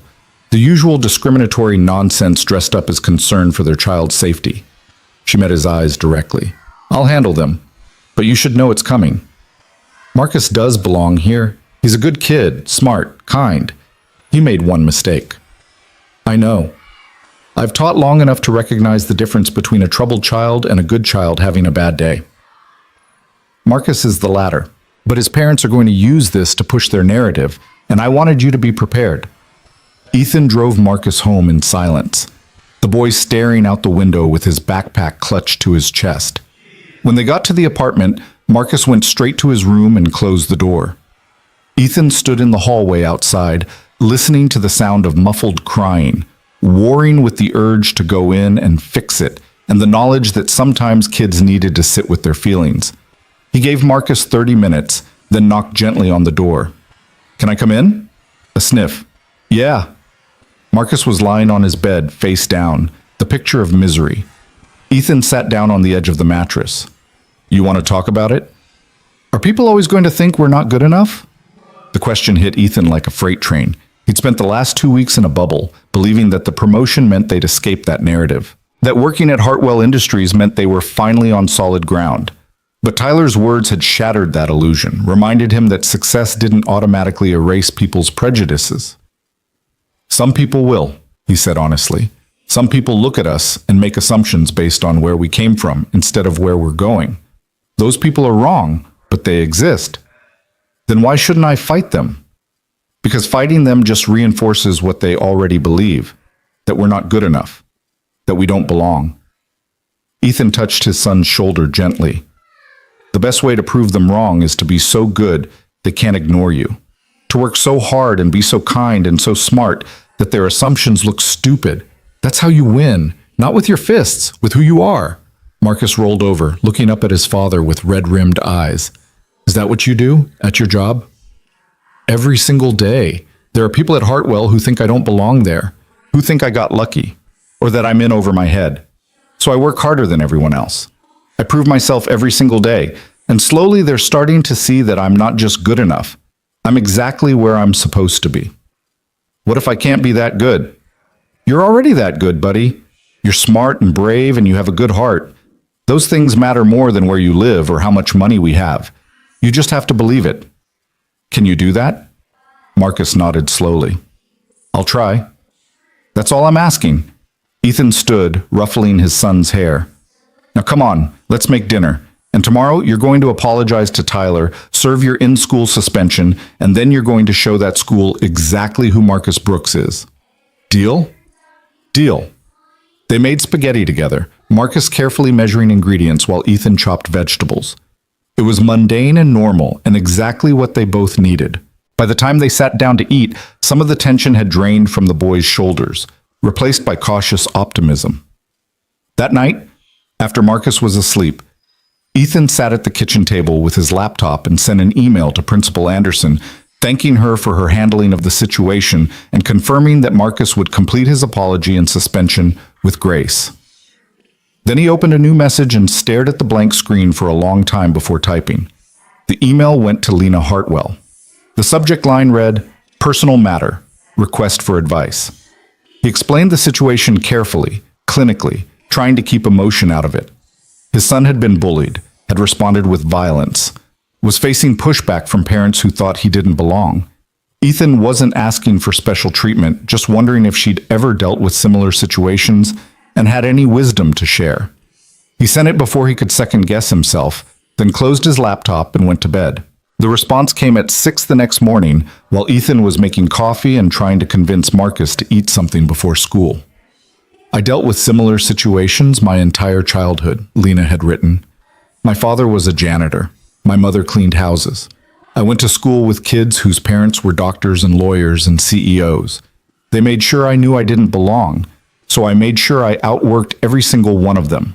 By the time I graduated, I had the highest GPA in my class and scholarship offers from 8 universities. Your son has something those other kids don't. A parent who understands what he's going through. Use that. Teach him to channel anger into excellence. He'll be unstoppable. Ethan read the email 3 times, something loosening in his chest. He'd been so focused on Lena as his boss, as the powerful CEO who'd given him this chance, that he'd forgotten she was also a person who'd climbed from the same place he had, who understood. He showed the email to Marcus over breakfast. She really said that? The boy asked, eyes wide. Your boss's dad was a janitor? Yeah, and now she runs a billion-dollar company because she didn't let people tell her what she couldn't do. She showed them what she could do instead. Marcus absorbed this quietly, chewing his cereal. Then, Dad? Yeah, buddy. I'm gonna be like her. When I grow up, I'm gonna be so good at stuff that nobody can say I don't belong. Ethan felt his throat tighten. I believe you. The week that followed was grueling. Marcus served his suspension with quiet dignity, then returned to class and buried himself in schoolwork with an intensity that surprised his teacher. Tyler's parents filed a formal complaint with the school board, which Principal Anderson handled with professional detachment and a detailed account of their son's role in provoking the fight. The complaint was dismissed. At Hartwell, Ethan's security overhaul moved into full implementation. Password rotations went live company-wide, triggering exactly the flood of complaints Marcus Winters had predicted. Executives grumbled about the inconvenience. Department heads questioned the necessity. IT support was overwhelmed with reset requests. Ethan held firm. Every complaint got the same response. Security protocols apply to everyone. No exceptions. Escalate to Lena Hartwell if you have concerns. Most people didn't escalate. Those who did found themselves in Lena's office, getting a lecture about corporate responsibility and the cost of another David Morse incident. Word spread quickly. The complaints dried up. By Thursday, Ethan had implemented two-factor authentication on all critical systems and begun mandatory security training sessions. By Friday, he'd hired 2 additional cybersecurity specialists and ordered new firewall equipment that would close the most dangerous vulnerabilities in their network architecture. He was working late Friday night, finalizing the training schedule for the following week, when Lena appeared in his office doorway. "You're still here," she said. Ethan looked up from his computer, blinking away the eye strain from staring at screens for 12 hours. "Just finishing up some things." "It's 8 o'clock on a Friday. Go home to your son." "I will, soon. I just wanted to get this done before the weekend." Lena walked into his office uninvited and sat down in one of his visitor chairs. She looked tired, Ethan realized. Not physically exhausted, but carrying weight. "How's Marcus doing?" she asked. "After the incident at school?" "Better. He's channeling it into his schoolwork, determined to prove he belongs there." Ethan closed his laptop. "Thank you for the email. It helped." "More than you know. I meant what I said about understanding what he's going through. People are going to underestimate him his entire life because of where he comes from. The key is teaching him to use that underestimation as fuel." She paused. "That's what I did. Every time someone looked at me and saw a janitor's daughter instead of a person with potential, I worked harder, studied longer, became undeniable. It's exhausting, but it's effective. It shouldn't have to be that way. No, it shouldn't, but it is. So we play the hand we're dealt, and we play it better than anyone expects." Lena stood, moving toward the window. "You've been here 3 weeks, Ethan. In that time, you've solved a crisis that would have bankrupted us, identified critical vulnerabilities, implemented company-wide security changes, and done it all while raising a child alone and dealing with discrimination from people who should know better. Do you have any idea how remarkable that is?" Ethan felt heat rise in his face. "I'm just doing my job. You're doing 3 people's jobs, and you're doing them exceptionally well, which is why I'm going to tell you something I need you to hear." She turned to face him directly. "You belong here, not because I gave you a chance, not because you got lucky, because you're brilliant at what you do, and this company is better with you in it. Don't let anyone, not Marcus Winters, not Tyler's parents, not that voice in your head that probably still sounds like every person who ever doubted you, make you question that. Understood?" Ethan's throat was tight. "Understood." "Good. Now go home. Spend the weekend with your son. Don't even think about work until Monday morning." She left, and Ethan sat there in his office, staring at the darkened window that reflected his own face back at him. He looked different than he had 3 weeks ago. Less haunted, less desperate, like someone who was finally starting to believe he might actually deserve the good things happening to him. He packed up his laptop and headed home. The weekend was quiet. Marcus seemed lighter somehow, like apologizing to Tyler and serving his suspension had lifted some weight off his shoulders. They went to the park Saturday afternoon, threw a football around, even though neither of them was particularly good at it, and ate ice cream while sitting on a bench watching other families do the same. "Dad?"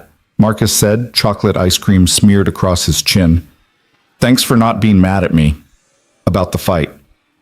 "I wasn't mad, buddy. I was worried. There's a difference." Tyler's dad was mad. I heard Principal Anderson talking to him on the phone. He was yelling so loud I could hear him from outside the office. Ethan felt his jaw tighten. Some people express themselves that way. It doesn't make them right. "Do you ever get mad? Like, really mad?" The question surprised him. Ethan thought about it, about rage and frustration, and all the times in the past 7 years when he'd wanted to scream at the universe for the unfairness of it all. Sarah dying, the medical bills, the evictions, the interviews that went nowhere, the constant grinding weight of trying to survive while raising a child alone. "Yeah," he said honestly, "I get mad. I got mad when your mom died and left us alone. I got mad every time someone looked at my resume and saw the gap and decided I wasn't worth hiring. I got mad when we got eviction notices because I couldn't afford rent and groceries at the same time." "What did you do?"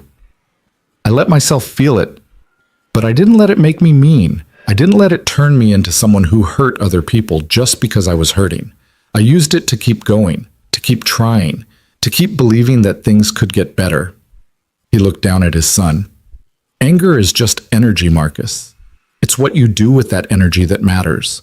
You can use it to destroy things, or you can use it to build something better. Marcus nodded slowly, processing this with the seriousness of a child who'd been forced to grow up too fast. I want to build something better. Then that's what we'll do, together. They finished their ice cream and walked home as the sun set, painting the sky in shades of orange and purple. It was one of those perfect moments that felt fragile and precious, the kind Ethan wanted to bottle up and save for the hard days he knew were still coming. Monday brought those hard days faster than he expected. Ethan arrived at the office at 7:30 to find his email inbox flooded with messages marked urgent. The subject lines made his stomach drop. Security breach, unauthorized access, data compromise. He pulled up the logs with shaking hands, scanning through gigabytes of information while his coffee went cold on his desk. Someone had attempted to breach their firewall overnight. The attempt had been sophisticated, targeted, and almost successful. Almost. The new security protocols Ethan had implemented had stopped it. Barely. The two-factor authentication had created enough friction to slow the attack. The updated firewall had identified the intrusion attempt and locked it out. But it had been close. Too close. Ethan pulled up the source of the attack and felt his blood run cold. The attempt had originated from inside the building, from a terminal in the operations department, from Marcus Winters' office. He sat back in his chair, mind racing. It could be a coincidence. Someone could have used Marcus's computer without permission, or Marcus himself could have been compromised, his credentials stolen. But the timing was too perfect. The attack had come 3 days after Marcus had publicly opposed Ethan's security measures. 3 days after Lena had threatened to demote him. Ethan pulled out his phone and called Jennifer Cho. "We have a problem," he said when she answered. "I need you in my office, now. And don't tell anyone else you're coming." Jennifer arrived within 10 minutes, her expression shifting from curious to alarmed as Ethan walked her through what he'd found. "Marcus Winters?" she said quietly. "You're sure? The logs don't lie. The breach attempt came from his terminal. Someone with his credentials tried to access our client database at 2:15 this morning. Could his credentials have been stolen? Possible, but unlikely. The attack was too targeted, too knowledgeable about our systems. Whoever did this knew exactly what they were looking for and how to get it. That suggests inside knowledge, advanced inside knowledge." Jennifer was quiet for a long moment, staring at the data on Ethan's screen. "What do you want to do?" "I want to confront him. But if I'm wrong, if this is somehow a mistake or a frame job, I'll have accused a senior executive of corporate espionage with nothing but circumstantial evidence. That could end my career here before it really starts. And if you're right and you don't act, the next attack might succeed. We could lose everything." Ethan rubbed his eyes, exhaustion and stress warring with the need to make the right call. "I need to talk to Lena before I do anything else. This is too big for me to handle alone." "Agreed. But Ethan, be careful. Marcus has allies in this building, powerful allies. If you accuse him without ironclad proof, they'll tear you apart." Ethan called Patricia and asked for an emergency meeting with Lena. She fit him in at 9, sliding him between a conference call and a board meeting. When he walked into her office with his laptop and the security logs, Lena took one look at his face and told her assistant to hold all calls. "What happened?" she asked, closing the door. Ethan told her. Everything. The breach attempt, the source, the timing. He showed her the logs, walked her through the technical details, laid out the evidence with methodical precision. When he finished, Lena sat back in her chair and was quiet for a long time. "You're certain it was his terminal?" she finally asked. "Certain. But I can't be certain it was him personally. Someone could have used his computer, stolen his credentials, framed him." "But you don't think so?" "No. I think he tried to sabotage my security overhaul by proving it doesn't work, by showing that even with all the new protocols, someone could still breach our systems. If he'd succeeded, it would have made me look incompetent, undermined everything I've built in the last 3 weeks." Lena's expression was unreadable. "That's a serious accusation." "I know. That's why I came to you first. If I'm wrong, I need you to tell me. If I'm right, I need you to back me up when this gets ugly. Because It will get ugly. It already is ugly. Lena stood, pacing to her window. Marcus has been with this company for 15 years. He's well-liked, well-connected. If we accuse him without absolute proof, the board will revolt. But if we ignore this and you're right, we're putting the entire company at risk. So what do we do? Lena turned to face him. We get proof. Absolute, incontrovertible proof.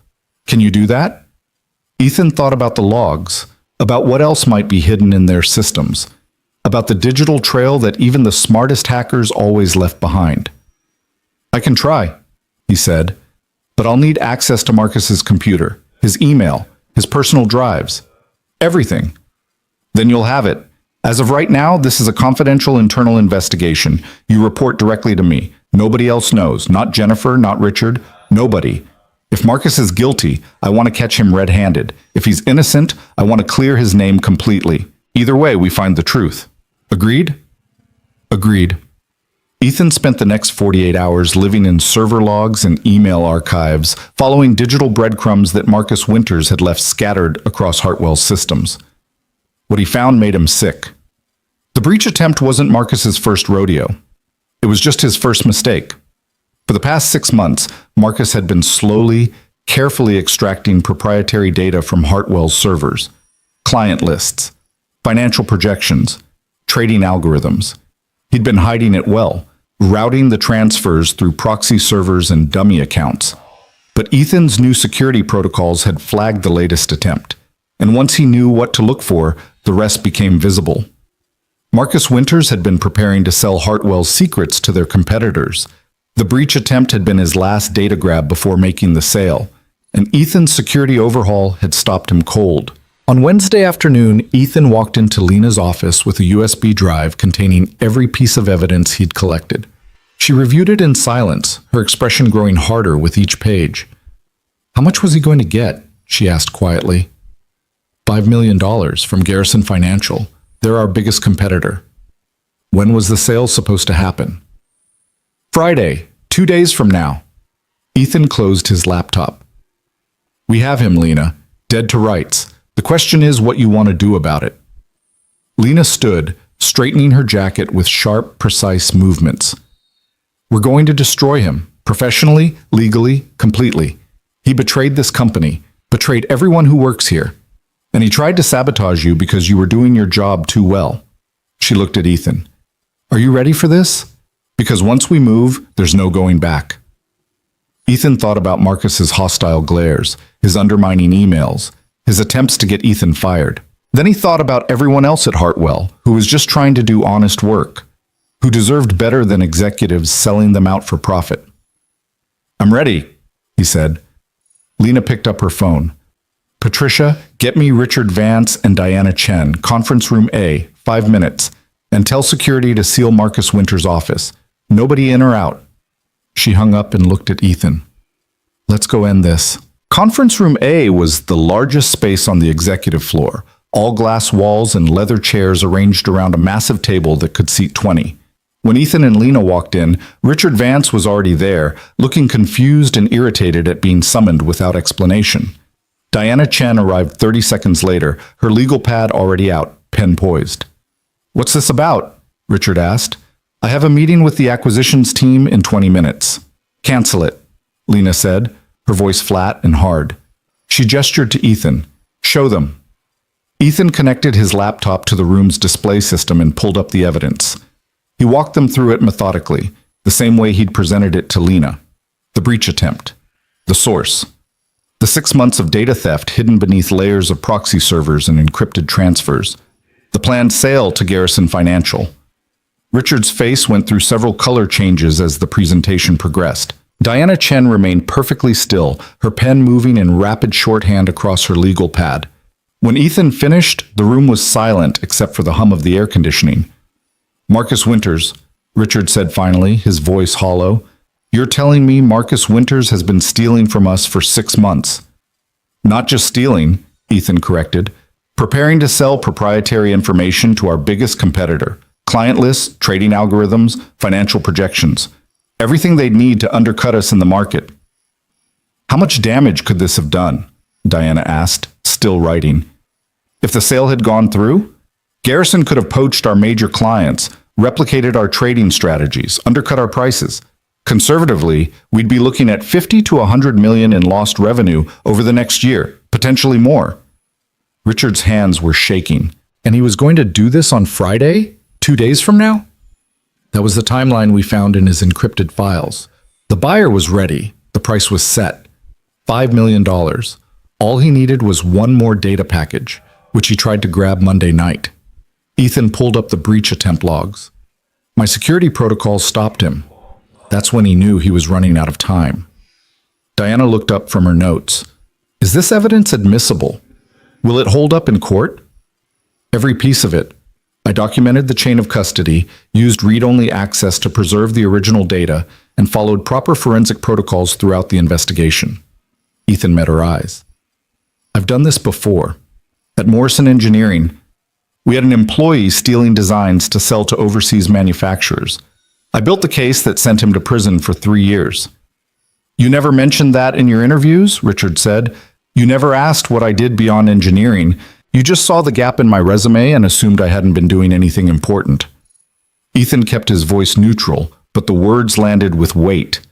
Lena leaned forward. Diana, what's our next move legally? We need to secure all physical and digital evidence immediately. Freeze his access to all systems, preserve his email, image his hard drives.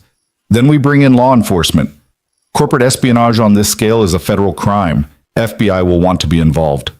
Diana flipped a page in her legal pad. We also need to consider whether any other employees were involved. This kind of operation rarely happens in complete isolation. Jennifer Cho and I have been monitoring all high-level access for the past 48 hours, Ethan said. If there are accomplices, we haven't found them yet, but we're still looking. Richard was staring at the evidence on the screen, his expression somewhere between fury and devastation. 15 years. He's been with us 15 years. I trusted him. We all trusted him. Which is exactly why he was able to do this for so long, Lena said. Trust without verification is just negligence in a nice suit. She stood, smoothing her jacket. Richard, I need you to quietly notify the board. This will go public eventually, and they need to hear it from us first. Diana, start the legal proceedings. I want everything documented and every step defensible. Ethan, work with security to lock down Marcus's office and devices. Nobody touches anything without your approval. What about Marcus himself? Diana asked. Do we confront him? Give him a chance to explain? Lena's smile was cold and sharp. Oh, we're definitely going to confront him, but not until we have him completely boxed in. I want him to walk into a room and realize there's no way out. No excuses, no explanations, no possibility of talking his way free. Ethan, how long do you need to finish securing the evidence?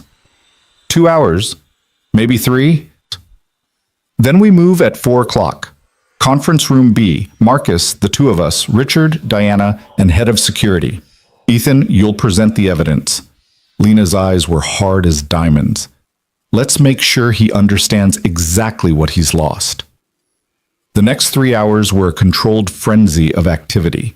Ethan worked with the security team to image Marcus's computer, preserve his email server, and collect every piece of physical evidence from his office.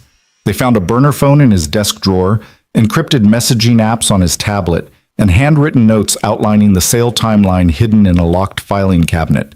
Each piece of evidence was photographed, documented, and secured in a way that would satisfy the most demanding prosecutor. By 3:45, Ethan had everything ready. At 3:55, Marcus Winters walked into conference room B looking annoyed and suspicious. What's this about, Lena? I have actual work to do, and Patricia was very mysterious about why you needed to see me immediately. His eyes swept the room, taking in the assembled group. Richard, Diana, head of security, Tom Harrison, Ethan. Why does this feel like an ambush?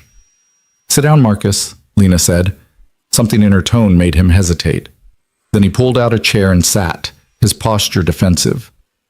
Mr. Winters, Diana began, her voice professional and cold. We're here to discuss some irregularities that have been discovered in your computer usage and data access patterns. Before we begin, I need to inform you that you have the right to have legal counsel present for this conversation. Marcus's face went pale. Legal counsel. What the hell is this?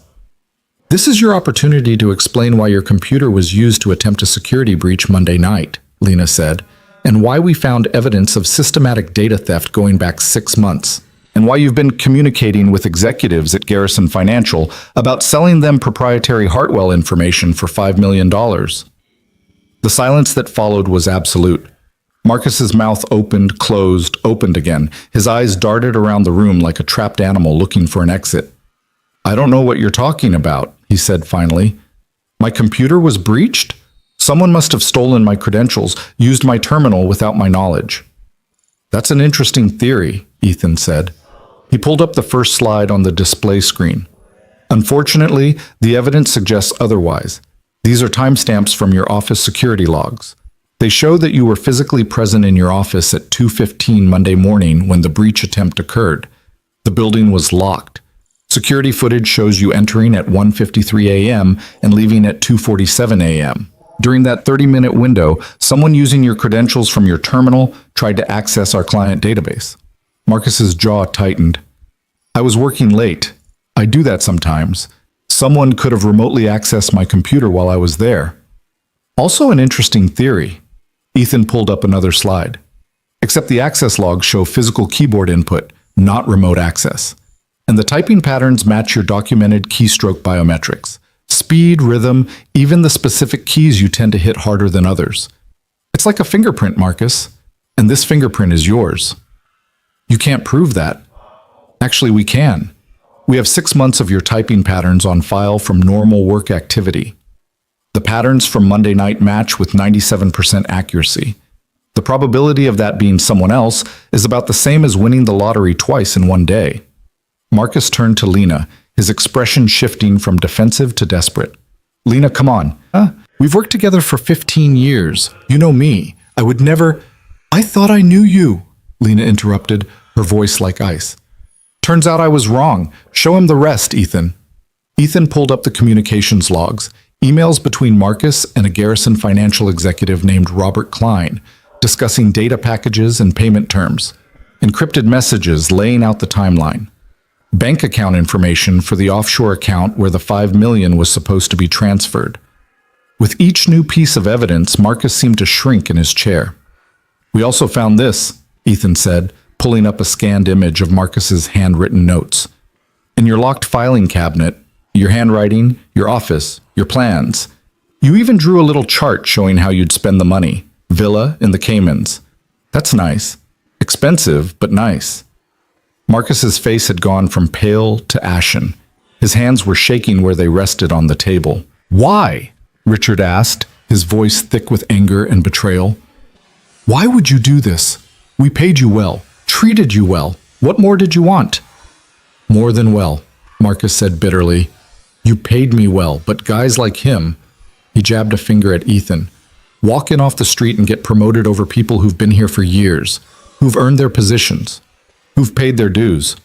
I watched Lena hand him a directorship after 2 weeks. 2 weeks. Do you know how long it took me to become head of operations? 8 years. 8 years of kissing ass and playing politics and being the good soldier. And some nobody who pulled her car out of the mud gets fast-tracked because she likes his sad backstory. Ethan felt like he'd been slapped. The naked resentment in Marcus's voice was stunning in its intensity.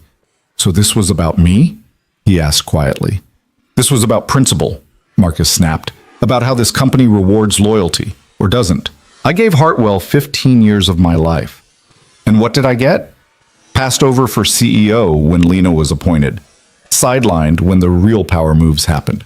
Forced to watch while people with half my experience got opportunities I'd been working toward my entire career. So you decided to steal from us, Lena said. That's your principle? Betraying everyone who works here because you felt underappreciated? I decided to take what I was owed, what I'd earned. Garrison was willing to pay for my knowledge, my expertise. They saw my value even if you didn't. We saw your value, Lena said. We just didn't see your character. That was our mistake. Diana Chen cleared her throat. Mr. Winters, I need to inform you that we will be turning this evidence over to federal authorities. The FBI will likely want to speak with you regarding charges of corporate espionage, theft of trade secrets, and wire fraud. These are federal crimes carrying sentences of up to 10 years per count. I strongly recommend you retain legal counsel immediately. The color drained from Marcus's face completely. You're having me arrested? We're having you prosecuted, Lena corrected. There's a difference. Arrested is just the first step. Marcus looked around the room desperately, searching for an ally, finding none. His eyes landed on Ethan last, and the hatred there was pure and undiluted. This is your fault, he said. All of this. You walked in here and ruined everything. If you'd just stayed in your lane, been grateful for your little rescue story and kept your head down, none of this would have happened. If I'd kept my head down, you would have succeeded, Ethan said. You would have sold our secrets, destroyed this company's competitive position, and cost hundreds of people their jobs. Also, you could buy a villa and feel important. You're right, Marcus. I didn't stay in my lane. I did my job. And my job was protecting this company from people like you. Tom Harrison, head of security, stood. Mr. Winters, I need you to surrender your access badge, your company laptop, and your phone. As of this moment, you're terminated for cause and banned from Hartwell premises. Security will escort you to collect your personal belongings. You have 15 minutes. Marcus stood slowly, his movements mechanical. He pulled his access badge from his belt and dropped it on the table with a plastic clatter. Then his phone. Then his laptop. 15 years, he said again, his voice hollow. I gave you 15 years. And you spent the last 6 months of those years planning to betray us, Lena said. You don't get credit for loyalty you were faking, Marcus. Now get out of my building. 2 security officers appeared in the doorway. Marcus walked out between them, his spine rigid with barely controlled fury. The conference room door closed behind him with a soft click that sounded final. For a long moment, nobody spoke. Then Richard let out a long, shaky breath. I need a drink. You need to call the board, Lena corrected. This is going to hit the news by tomorrow. We need to control the narrative before someone else does. She looked at Diana. How fast can we move on the legal side? FBI will want to review everything before we make any public statements. I'd estimate 48 to 72 hours before charges are filed officially. We should prepare a statement for the press emphasizing that our security protocols worked, the breach was contained, and we're cooperating fully with federal authorities. Make it happen. Lena turned to Ethan. You did good work, exceptional work, but I need you to understand that this is going to get ugly. Marcus has friends in this industry, people who will believe his version of events, that he's being scapegoated by a CEO who wanted to protect her pet project. You need to be ready for that. Ethan thought about Tyler's parents, about people who made assumptions based on prejudice instead of evidence. I'm ready. I hope so. Because tomorrow, you're going to be the subject of some very unpleasant speculation.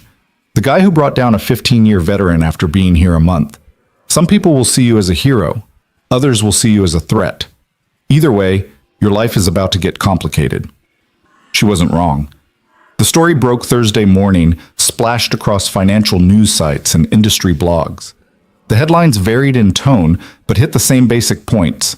Senior Hartwell executive arrested in espionage case. FBI investigates corporate theft at major financial firm. Whistleblower exposes $1 million data sale plot. Some articles painted Ethan as a security expert who'd saved the company. Others questioned whether a relative newcomer might have misinterpreted innocent behavior as criminal activity. A few suggested that Lena Hartwell was using the incident to consolidate power and eliminate internal opposition. The comment sections were predictably toxic. Ethan made the mistake of reading them during his lunch break and immediately regretted it. People who'd never met him, never seen the evidence, never worked at Hartwell, had very strong opinions about his motives, his competence, and his character. Some defended him. Many didn't. You're reading the comments, Jennifer Cho said, appearing in his office doorway with 2 cups of coffee. Never read the comments. Noted. Ethan closed his laptop and accepted the coffee gratefully. I thought catching a corporate spy would be less controversial. You embarrassed powerful people, made them look incompetent. That's always going to generate backlash. She sat down across from him. For what it's worth, everyone in my department thinks you're a hero. Marcus was a disaster waiting to happen. You just accelerated the timeline. Just tell that to the people calling me an opportunist who's using this to advance my own career. Those people are idiots. Ignore them. Jennifer sipped her coffee.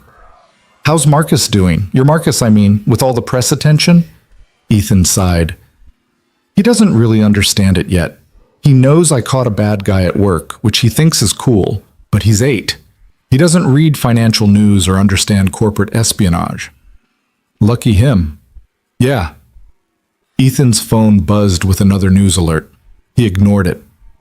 I got 3 interview requests this morning. Bloomberg, Wall Street Journal, some cybersecurity podcast. Lena's office is handling all of them with no comment. Apparently, I'm not allowed to talk to the press until the legal situation is resolved. Probably smart. Anything you say now could be used against us in court. Jennifer finished her coffee and stood. Try to get some actual work done today. I know it's hard with all this noise, but the best thing you can do is keep your head down and let the evidence speak for itself. She left, and Ethan tried to follow her advice. He buried himself in security audits and protocol updates, anything to keep his mind off the growing media circus. By the time 5 o'clock rolled around, he had a splitting headache and a desperate need to see his son. Marcus was waiting at the apartment with Mrs. Chen when Ethan got home, bouncing with barely contained excitement. Dad, Mrs. Chen showed me the news on her phone. You caught a real spy, like James Bond. Ethan shot Mrs. Chen a look. She shrugged apologetically. He was very persistent and very proud of you. Not exactly like James Bond, buddy, Ethan said, kneeling down to his son's level. More like I found someone doing something wrong and made sure they got caught. But he was stealing secrets, and you stopped him. That's what spies do. Ethan couldn't help but smile at his son's enthusiasm. I guess when you put it that way, yeah, I stopped him. Marcus threw his arms around Ethan's neck. You're the coolest dad ever. The simple declarations, delivered with such absolute conviction, made Ethan's throat tight. He hugged his son back, breathing in the smell of school and playground and childhood innocence. Thanks, buddy. You're pretty cool yourself. After Mrs. Chen left and Marcus was busy with homework, Ethan's phone rang. Unknown number. He almost didn't answer, but something made him pick up. Hello? Mr. Brooks? This is Special Agent Sarah Reeves with the FBI. I'm the lead investigator on the Hartwell Industries case. Do you have a few minutes to talk? Ethan's pulse kicked up. Yes? Of course. I've reviewed the evidence you collected.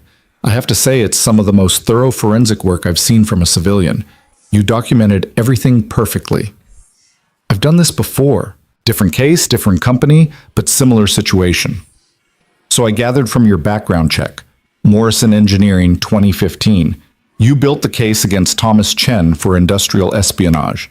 DA said it was one of the cleanest prosecutions he'd ever seen. Ethan had almost forgotten about that. It had been right before Sarah got sick, back when he'd still thought he had a future in engineering, before everything fell apart. That was a long time ago, he said. Good work doesn't expire, Mr. Brooks. The reason I'm calling is to let you know that we'll be filing formal charges against Marcus Winters tomorrow morning.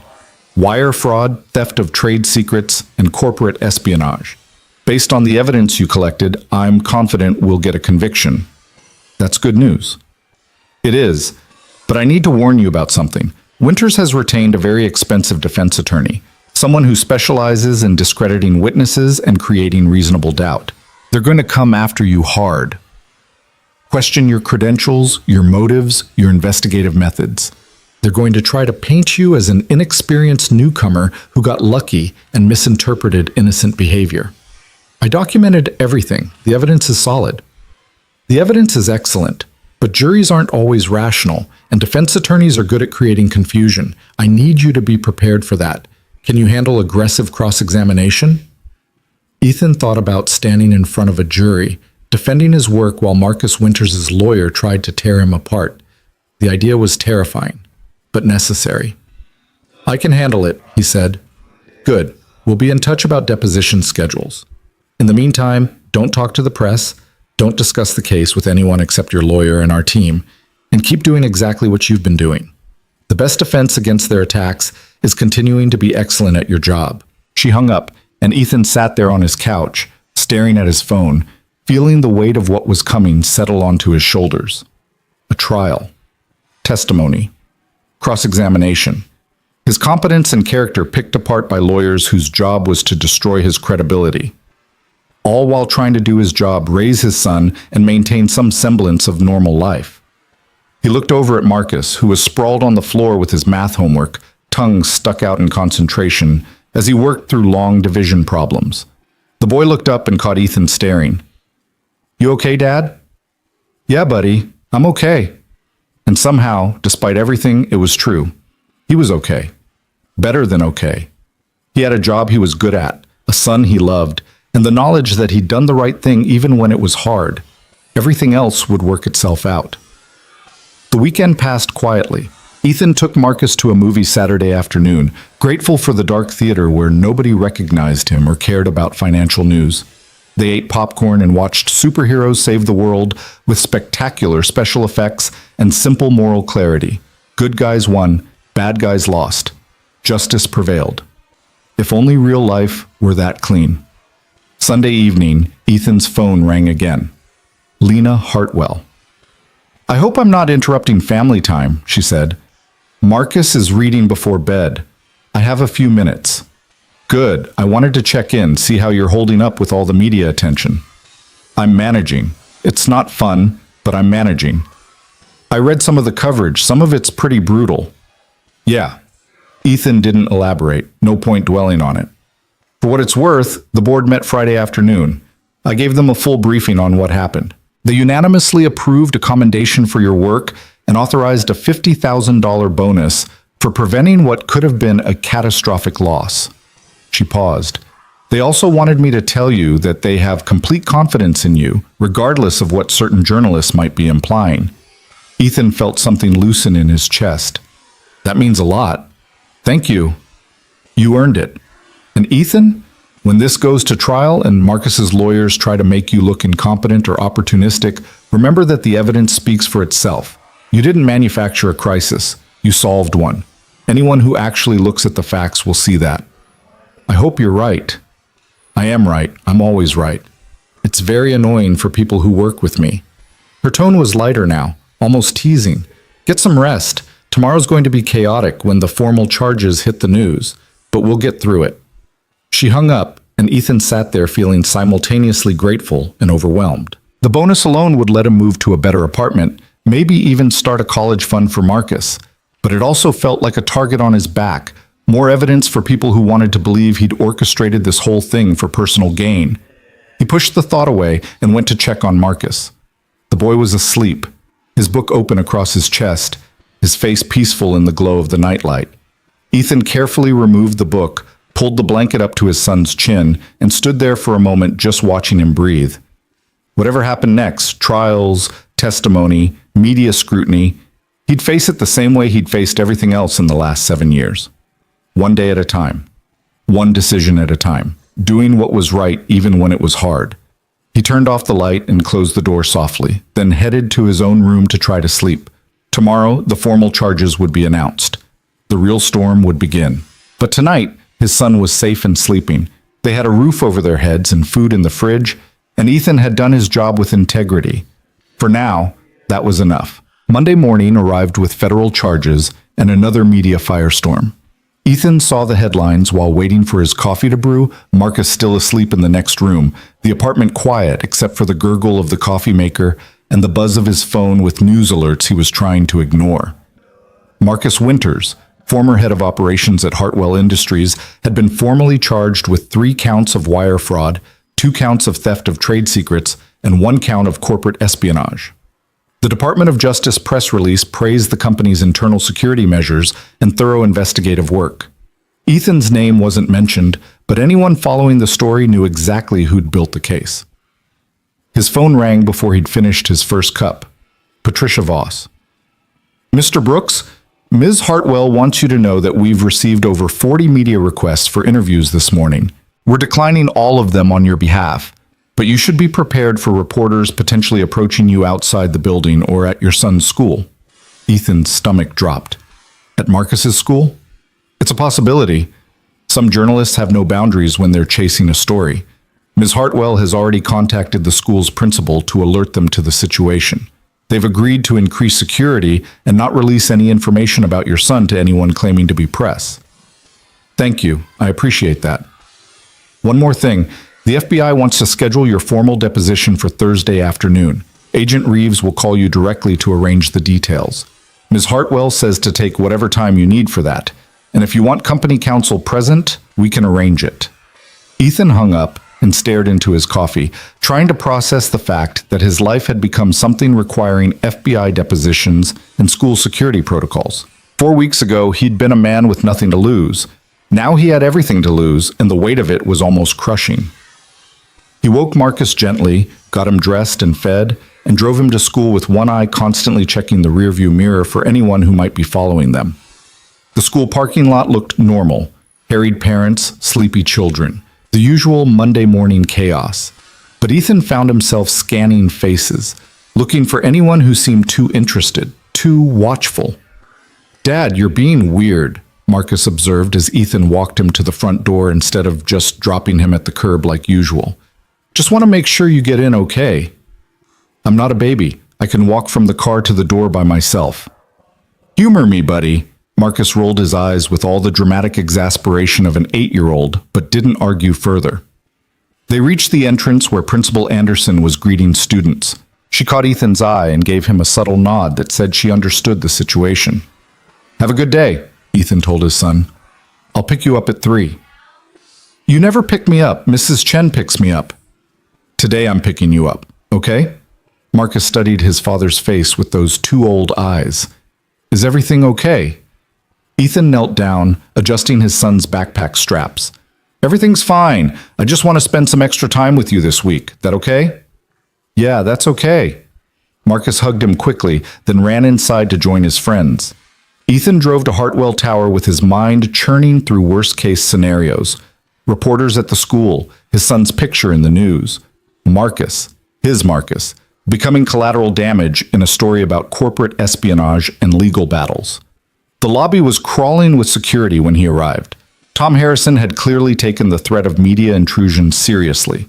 Ethan badged through and headed to the elevators, nodding at the 2 additional guards stationed there. The 53rd floor felt different when he stepped off. Quieter. People looked at him differently now, some with admiration, some with wariness, some with the kind of curiosity usually reserved for celebrities or disaster survivors. He was the man who'd brought down Marcus Winters. The hero or the troublemaker, depending on who you asked. Jennifer Cho was waiting at his office. "How are you holding up?" "I've had better Mondays." Ethan unlocked his door and they both went inside. "What's the temperature in the building?" "Mixed. Most people think you did the right thing. Some think the company overreacted. A few think Marcus got railroaded by someone trying to make a name for himself." She shrugged. "Corporate politics? Everyone has an opinion." "Great. But the security team is 100% behind you. We all know what could have happened if you hadn't caught this. 50 million in losses, maybe more. Clients jumping ship. Reputation destroyed. You saved this company, Ethan. Don't let the noise make you forget that." Her words helped, but they didn't erase the knot of anxiety in his stomach. Ethan spent the morning working on security audits, trying to focus on the technical details that had always been his refuge. Code didn't have opinions. Systems didn't judge. Problems either had solutions or they didn't. At noon, Lena summoned him to her office. She was standing by her window when he arrived, looking out at the city with her arms crossed. The pose was becoming familiar. Lena processing stress by staring at the skyline, as if the view could provide answers the people around her couldn't. "The DA called this morning," she said without turning around. "They want you to testify at the grand jury hearing next month. Help them secure the indictment." Agent Reeves mentioned that might happen. "Are you prepared for that? It's not going to be easy. Marcus's lawyer is apparently very good at making witnesses look unreliable." "I'm prepared." Ethan hoped he sounded more confident than he felt. "The evidence is solid. I documented everything correctly. They can question my experience or my motives all they want, but they can't argue with the facts." Lena turned to face him. "You've been here a month, Ethan. 1 month. And in that time, you've solved a crisis that would have bankrupted us, overhauled our entire security infrastructure, caught a corporate spy, and built a federal case that the DOJ thinks is airtight. Do you have any idea how rare that is? I was just doing my job. Stop saying that. Her voice was sharp. You weren't just doing your job. You were doing 3 people's jobs, and you were doing them better than those 3 people combined. You need to own that, because when you get on that witness stand and Marcus's lawyer tries to make you look like an inexperienced opportunist, you need to believe, really believe, that you earned everything that's happened to you. Ethan met her eyes. What if I don't believe it yet? Then fake it until you do. Because the people in this building are watching you. Some of them are inspired by your story. Some are threatened by it. Either way, they're watching. And what you show them now, how you handle this pressure, is going to define how they see you for years to come. She was right. Ethan knew she was right, but knowing it and feeling it were 2 different things. I'll do my best, he said finally. Your best is pretty damn exceptional. Remember that. The week crawled by in a blur of work and worry. Ethan threw himself into security protocols, hiring another specialist for his team, implementing the final phase of the infrastructure overhaul. He picked Marcus up from school every day, hypervigilant for reporters or photographers, but none materialized. Maybe they'd lost interest. Maybe they'd moved on to other stories. Thursday afternoon, he sat in a conference room with Agent Reeves and 2 federal prosecutors, walking them through every piece of evidence he'd collected on Marcus Winters. They asked detailed questions, probing for weaknesses in his methodology, testing his knowledge of forensic protocols. How did you know to look at keystroke biometrics? One of the prosecutors asked. I didn't, initially. I was looking at access logs and noticed patterns that seemed inconsistent with remote access. That led me to investigate physical keyboard usage, which led to the biometric analysis. It was just following the evidence where it led. And you're confident this evidence would hold up to expert scrutiny? Completely. Keystroke biometrics have been used in federal cases for over a decade. The technology is well established and widely accepted. They spent 3 hours going through everything. By the end, Agent Reeves was smiling. Mr. Brooks, if all our witnesses were this prepared, my job would be a lot easier. You're going to do great at the grand jury hearing. Ethan left the deposition feeling cautiously optimistic. Maybe this would work out. Maybe the evidence really would speak for itself. That optimism lasted exactly 2 days. Saturday morning, Ethan woke to his phone exploding with notifications. Text messages from Jennifer, from Patricia, from people whose numbers he barely recognized. He grabbed the phone with shaking hands and opened the first link someone had sent him. The article was on a major financial news site. The headline made his blood run cold. Hartwell whistleblower's troubled past raises questions about corporate espionage case. The piece was a hatchet job, pure and simple. It detailed Ethan's departure from Morrison Engineering, framing it not as a father choosing to care for his dying wife and infant son, but as a promising engineer who abandoned his career under unclear circumstances. It mentioned the eviction notices, the financial struggles, the gap in his resume. It quoted anonymous sources suggesting Ethan might have fabricated or exaggerated evidence against Marcus Winters to secure his position at Hartwell. The article never quite accused him of anything illegal. It just asked questions, raised doubts, painted a picture of a desperate man who might do desperate things. Ethan read it 3 times, feeling sicker with each pass. Then he read the comments, which were predictably vicious. People who'd never met him debating whether he was a hero or a con artist. Speculation about his motives, his character, his fitness as a parent. His phone rang. Lena. I saw it, she said without preamble. It's garbage. Completely unsubstantiated innuendo dressed up as journalism. Our legal team is already preparing a response. They talked to people from Morrison Engineering, people who knew me. Ethan's voice sounded hollow in his own ears. Someone gave them information about my wife, about Marcus, about things I've never discussed publicly. Marcus Winters' legal team is behind this. It has their fingerprints all over it. They're trying to poison the jury pool before the case even goes to trial. It's a classic defense strategy. It's working. Look at the comments. People believe it. People believe lots of things that aren't true. That doesn't make them right. Lena's voice was firm. Ethan, listen to me. This is going to get worse before it gets better. They're going to dig into every aspect of your life looking for ammunition. But you know what they're not going to find? Any actual evidence that you did anything wrong. Because you didn't. Ethan wanted to believe her. But he kept thinking about Marcus reading this someday. His son finding articles questioning whether his father was honest, whether he'd earned his success or manufactured it. What do I do? He asked. You keep doing your job. You prepare for the grand jury hearing. You let our lawyers handle the media.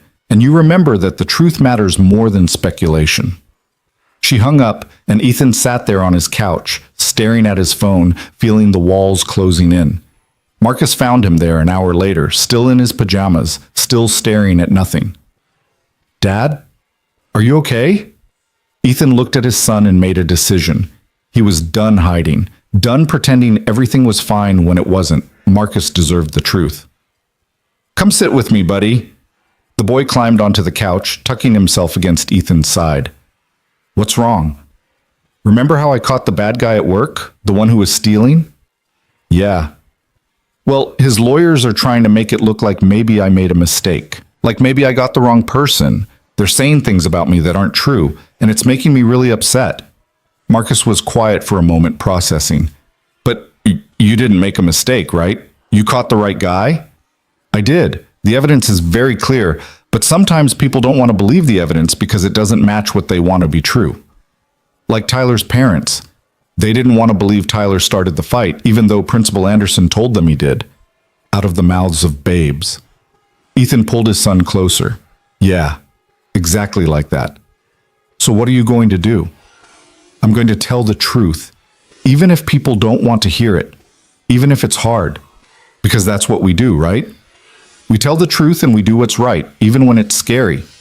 Marcus nodded against his shoulder. You're really brave, Dad. I don't feel very brave right now. That's what makes it brave. Doing it even when you're scared. Ethan didn't know whether to laugh or cry.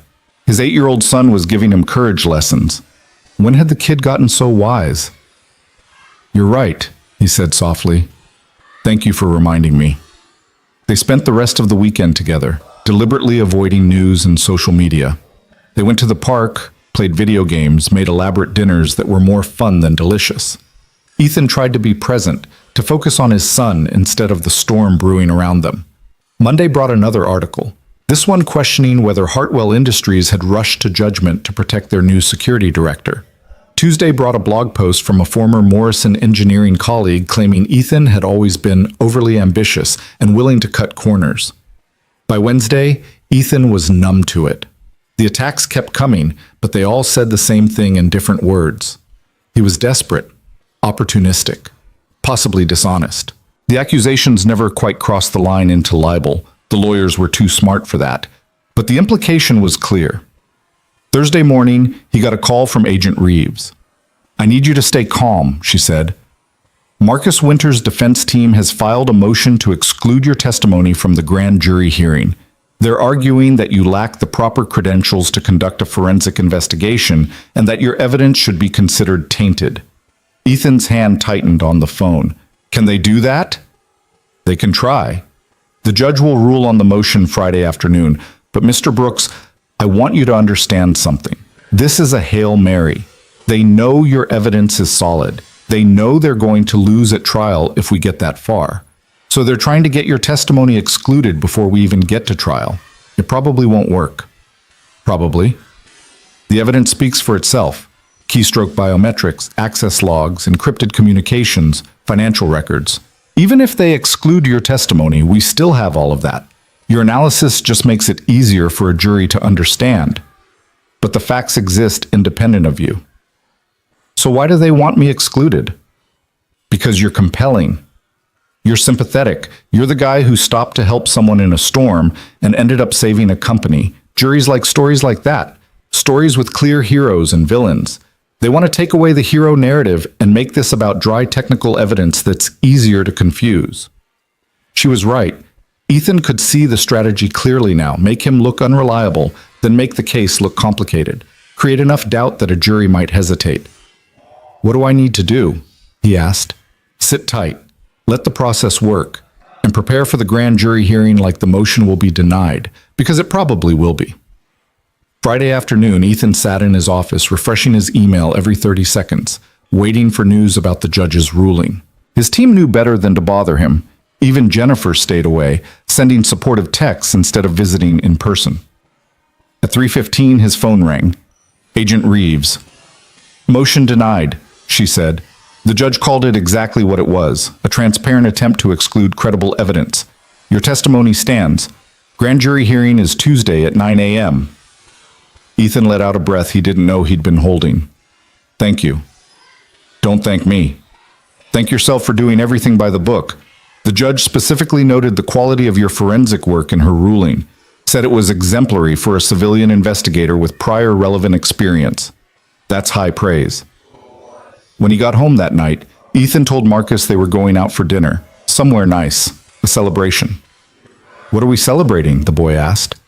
"Doing the right thing, even when it's hard." They went to a steakhouse, the kind of place with cloth napkins and prices that would have been unthinkable 2 months ago. Marcus ordered a steak bigger than his head and looked so happy that Ethan felt his chest ache with love and gratitude. "Dad," Marcus said around a mouthful of mashed potatoes, "are the bad guys going to jail?" "Probably. If the jury agrees that he did what we think he did." "And you're going to tell them? The jury?" "First, I have to convince some other people called a grand jury that there's enough evidence for a trial. But yeah, eventually I might have to tell a jury what I found." Marcus considered this seriously. "Will you be scared?" "Probably. But you'll do it anyway." "Yeah, I'll do it anyway. Because it's the right thing." "Because it's the right thing." Marcus grinned, his face smeared with steak sauce. "You really are like a superhero, Dad." Tuesday morning arrived cold and clear. Ethan dropped Marcus at school early, then drove downtown to the federal courthouse.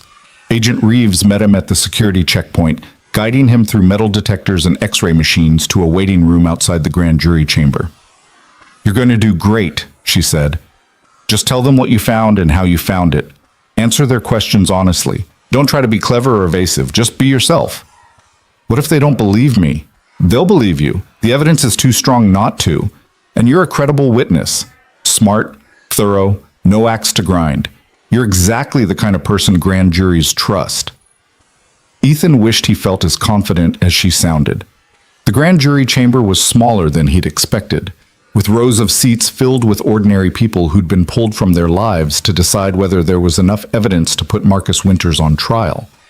They looked at Ethan with curiosity and expectation as he took his seat at the front of the room. The prosecutor walked him through his credentials first, his education, his work at Morrison Engineering, the previous case he'd built.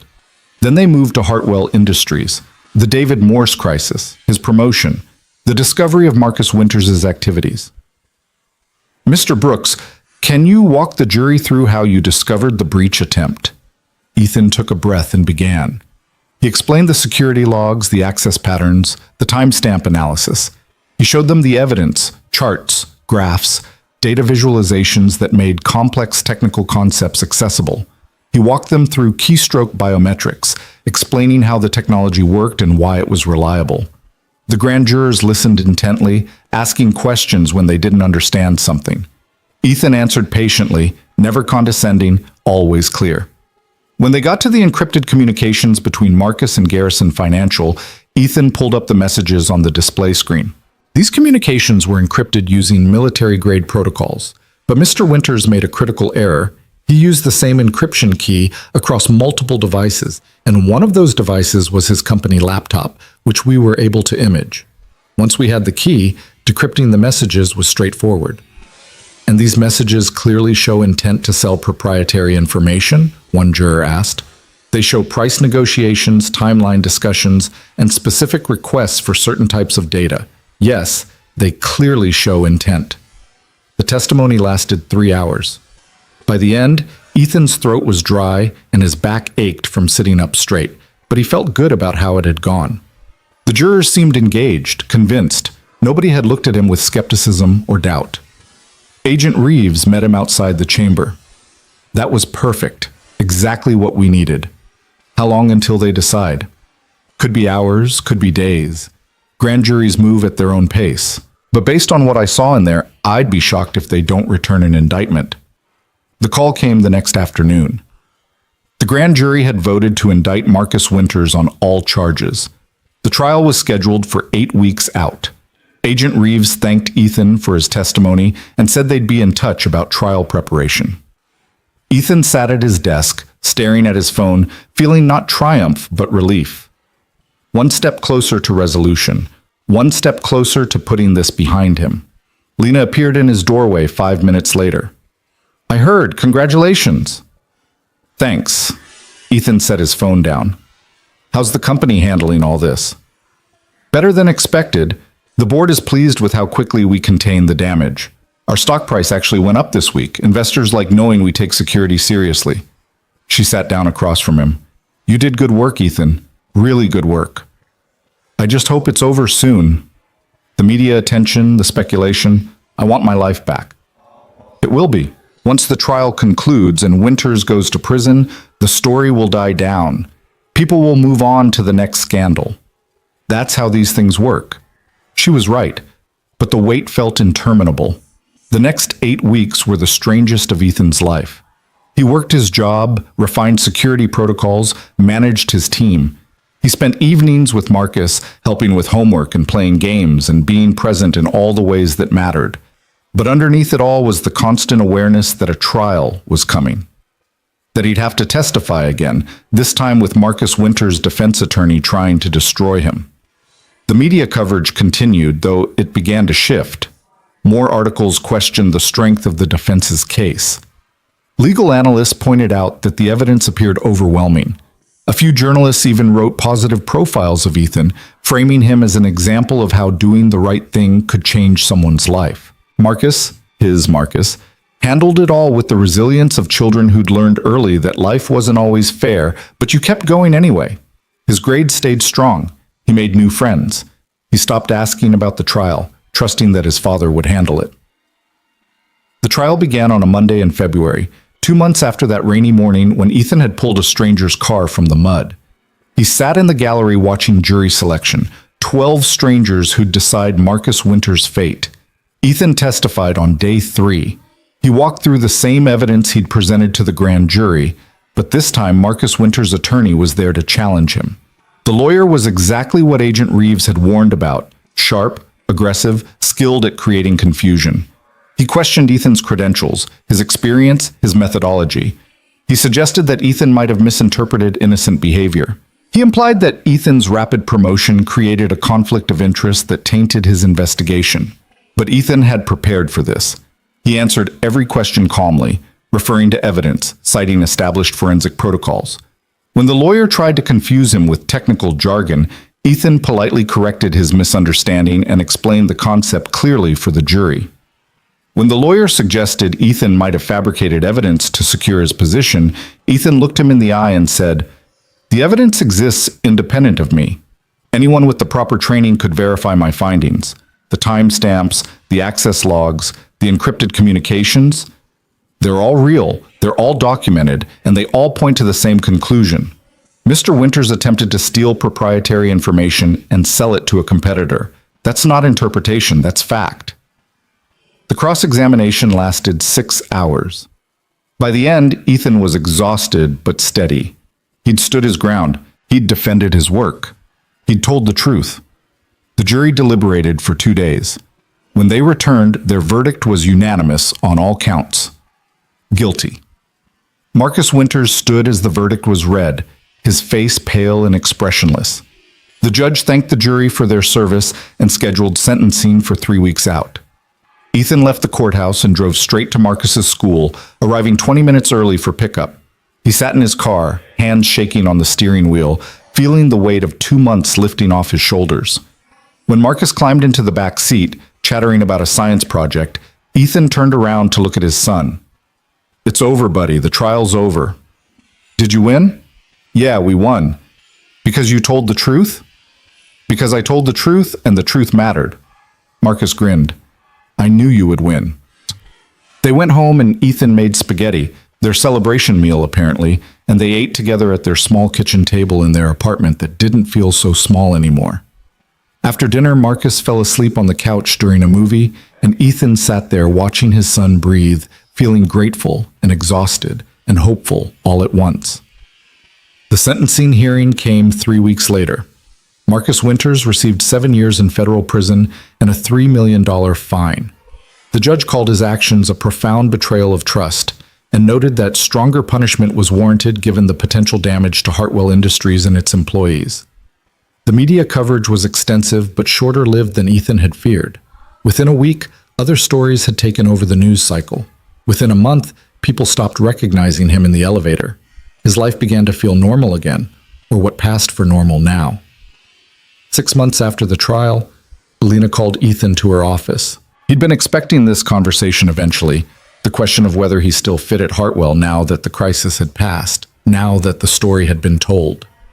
"I have an offer for you," she said without preamble. "Vice President of Security. You'd oversee cybersecurity, physical security, and data protection for all Hartwell operations. Salary is $250,000, full executive benefits, equity package. You'd report directly to me and have a seat in senior leadership meetings." Ethan stared at her. "Vice President? You've earned it. You've built a security infrastructure that's become the industry standard. Other companies are copying what you implemented here. You've testified as an expert witness in 2 federal cases. You're one of the most respected security professionals in the financial sector, and you did it all in less than a year. I don't know what to say. Say yes. Take the job. Keep protecting this company. Keep being excellent at what you do." Ethan thought about Marcus, about stability, about the future they could build now, about how far they'd come from that rainy morning when he'd made a choice that cost him everything and gave him everything back. "Yes," he said. "I'll take it." Lena smiled. "Good. Now get out of my office. You have a department to run." That evening, Ethan picked up Marcus from school and took him to the park. They sat on a bench eating ice cream, watching other kids play, enjoying the kind of ordinary moment that had once seemed impossibly far away. "Dad," Marcus said, "remember when you said we were stuck in the mud?" "I remember." "We're not stuck anymore, are we?" Ethan looked at his son, this brave, smart, resilient kid who'd weathered every storm with grace and felt his throat tighten with emotion. "No, buddy, we're not stuck anymore. Because you stopped to help that lady. Because I stopped to help, and because I kept going even when things got hard, and because I had you to come home to every day. That's what made the difference." Marcus leaned against his shoulder, chocolate ice cream melting down his hand. "I'm glad you stopped." "Me too." They finished their ice cream as the sun set, painting the sky in shades of orange and gold. Tomorrow, Ethan would start his new role as vice president. He'd lead his team, protect the company, continue building something meaningful. But tonight, he was just a father sitting with his son, grateful for second chances and rainy mornings and the choices we make when no one's watching. 3 years later, Ethan stood at the front of an auditorium at the annual Cybersecurity Leadership Conference, looking out at 500 professionals who'd come to hear him speak about building resilient security infrastructure. His presentation detailed the Hartwell case study, how a comprehensive security overhaul had prevented a catastrophic data breach and caught a corporate spy. After the presentation, during the Q&A session, a young woman in the front row raised her hand. "Mr. Brooks, your story is incredibly inspiring, but can you talk about what it was like personally, going from unemployment to vice president in less than a year? That's not a typical career trajectory." Ethan smiled. "No, it's not typical, but here's what I learned. Sometimes the most important decisions we make aren't about our careers at all. They're about our character. I stopped to help someone in a storm because it was the right thing to do, not because I thought it would lead anywhere. I investigated Marcus Winters thoroughly because protecting the company was my job, not because I was trying to advance my career. I testified truthfully at trial because integrity mattered more than convenience." He paused, looking out at the audience. "Success isn't about being in the right place at the right time. It's about being the right person when opportunity comes. It's about doing good work even when nobody's watching. It's about making the hard choices because they're right, not because they're easy. And it's about remembering that the person you are when everything's going wrong is more important than the person you are when everything's going right." The audience applauded. Ethan answered a few more questions, then stepped off stage to find Lena waiting in the wings. "That was good," she said. "Very inspiring." You told me to own my story. I'm owning it. Yes, you are. And speaking of owning things, I have another offer for you. Ethan laughed. Lena, I just became VP 3 years ago. What could you possibly be offering me now? Chief Security Officer. You'd oversee security for all Hartwell operations globally. It's a C-suite position, board seat included. We're expanding into international markets, and I need someone I trust running point on protecting those operations. Ethan looked at her, this woman who'd changed his life by being stuck in the mud on a rainy morning, who'd seen something in him that most people missed, who'd given him not just a second chance, but a platform to become more than he'd ever imagined possible. Can I think about it? He asked. Take your time. But Ethan, you've already proven you can do the job. Now you just have to believe you deserve it. That night, Ethan picked up Marcus from middle school. His son was 11 now, growing tall and confident, and they drove home through streets that had become familiar and comfortable. Their apartment had become a house in a good neighborhood. The eviction notices were a distant memory. Life had become stable, secure, abundant. How was the conference? Marcus asked. Good, really good. They asked me to speak again next year. Because you're kind of a big deal now. Ethan grinned at his son's teasing tone. I don't know about that. Dad, you're literally famous in cybersecurity. My computer science teacher knows who you are. That's weird. Sorry for being embarrassing. You're not embarrassing. You're actually pretty cool for a dad. Marcus paused. Also, Lena offered you another promotion, didn't she? How did you know that? Because she always does, and you always act all surprised like you don't deserve it. But you do deserve it, Dad. You work really hard. You're really good at what you do, and you're like genuinely a good person. That's rare. Ethan had to blink against the sudden burning in his eyes. When had his kid become so wise? Thanks, buddy. That means a lot. So, are you going to take it? I don't know yet. It's a big decision. More responsibility, more travel. It might mean less time with you. Marcus was quiet for a moment. Then he said, do you remember what you told me when I was worried about you taking the job at Hartwell, back when we were still in the old apartment? What did I tell you?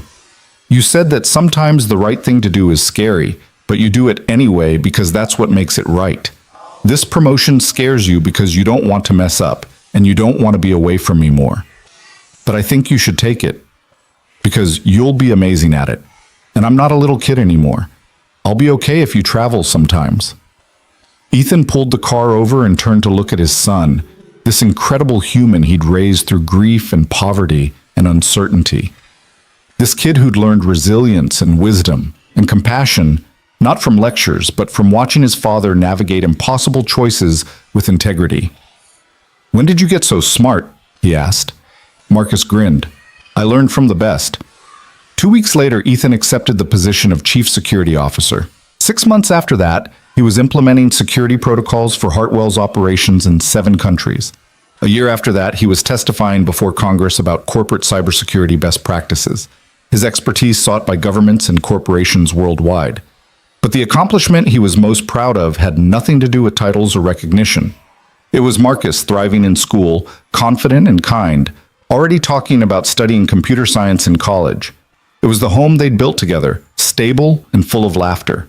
It was the knowledge that when his son looked at him, he saw a father who'd faced impossible odds and refused to give up. On the 5-year anniversary of that rainy morning, Ethan drove past the old industrial road where he'd pulled Lena's car from the mud. The area had been redeveloped, new buildings, new businesses, barely recognizable from that desperate morning when he'd made a choice that changed everything. He stopped the car at the turnout where Lena had been stuck, now paved and landscaped. For a moment, he just sat there, remembering. The rain, the fear, the interview he'd missed, the woman who turned out to be his salvation. His phone buzzed.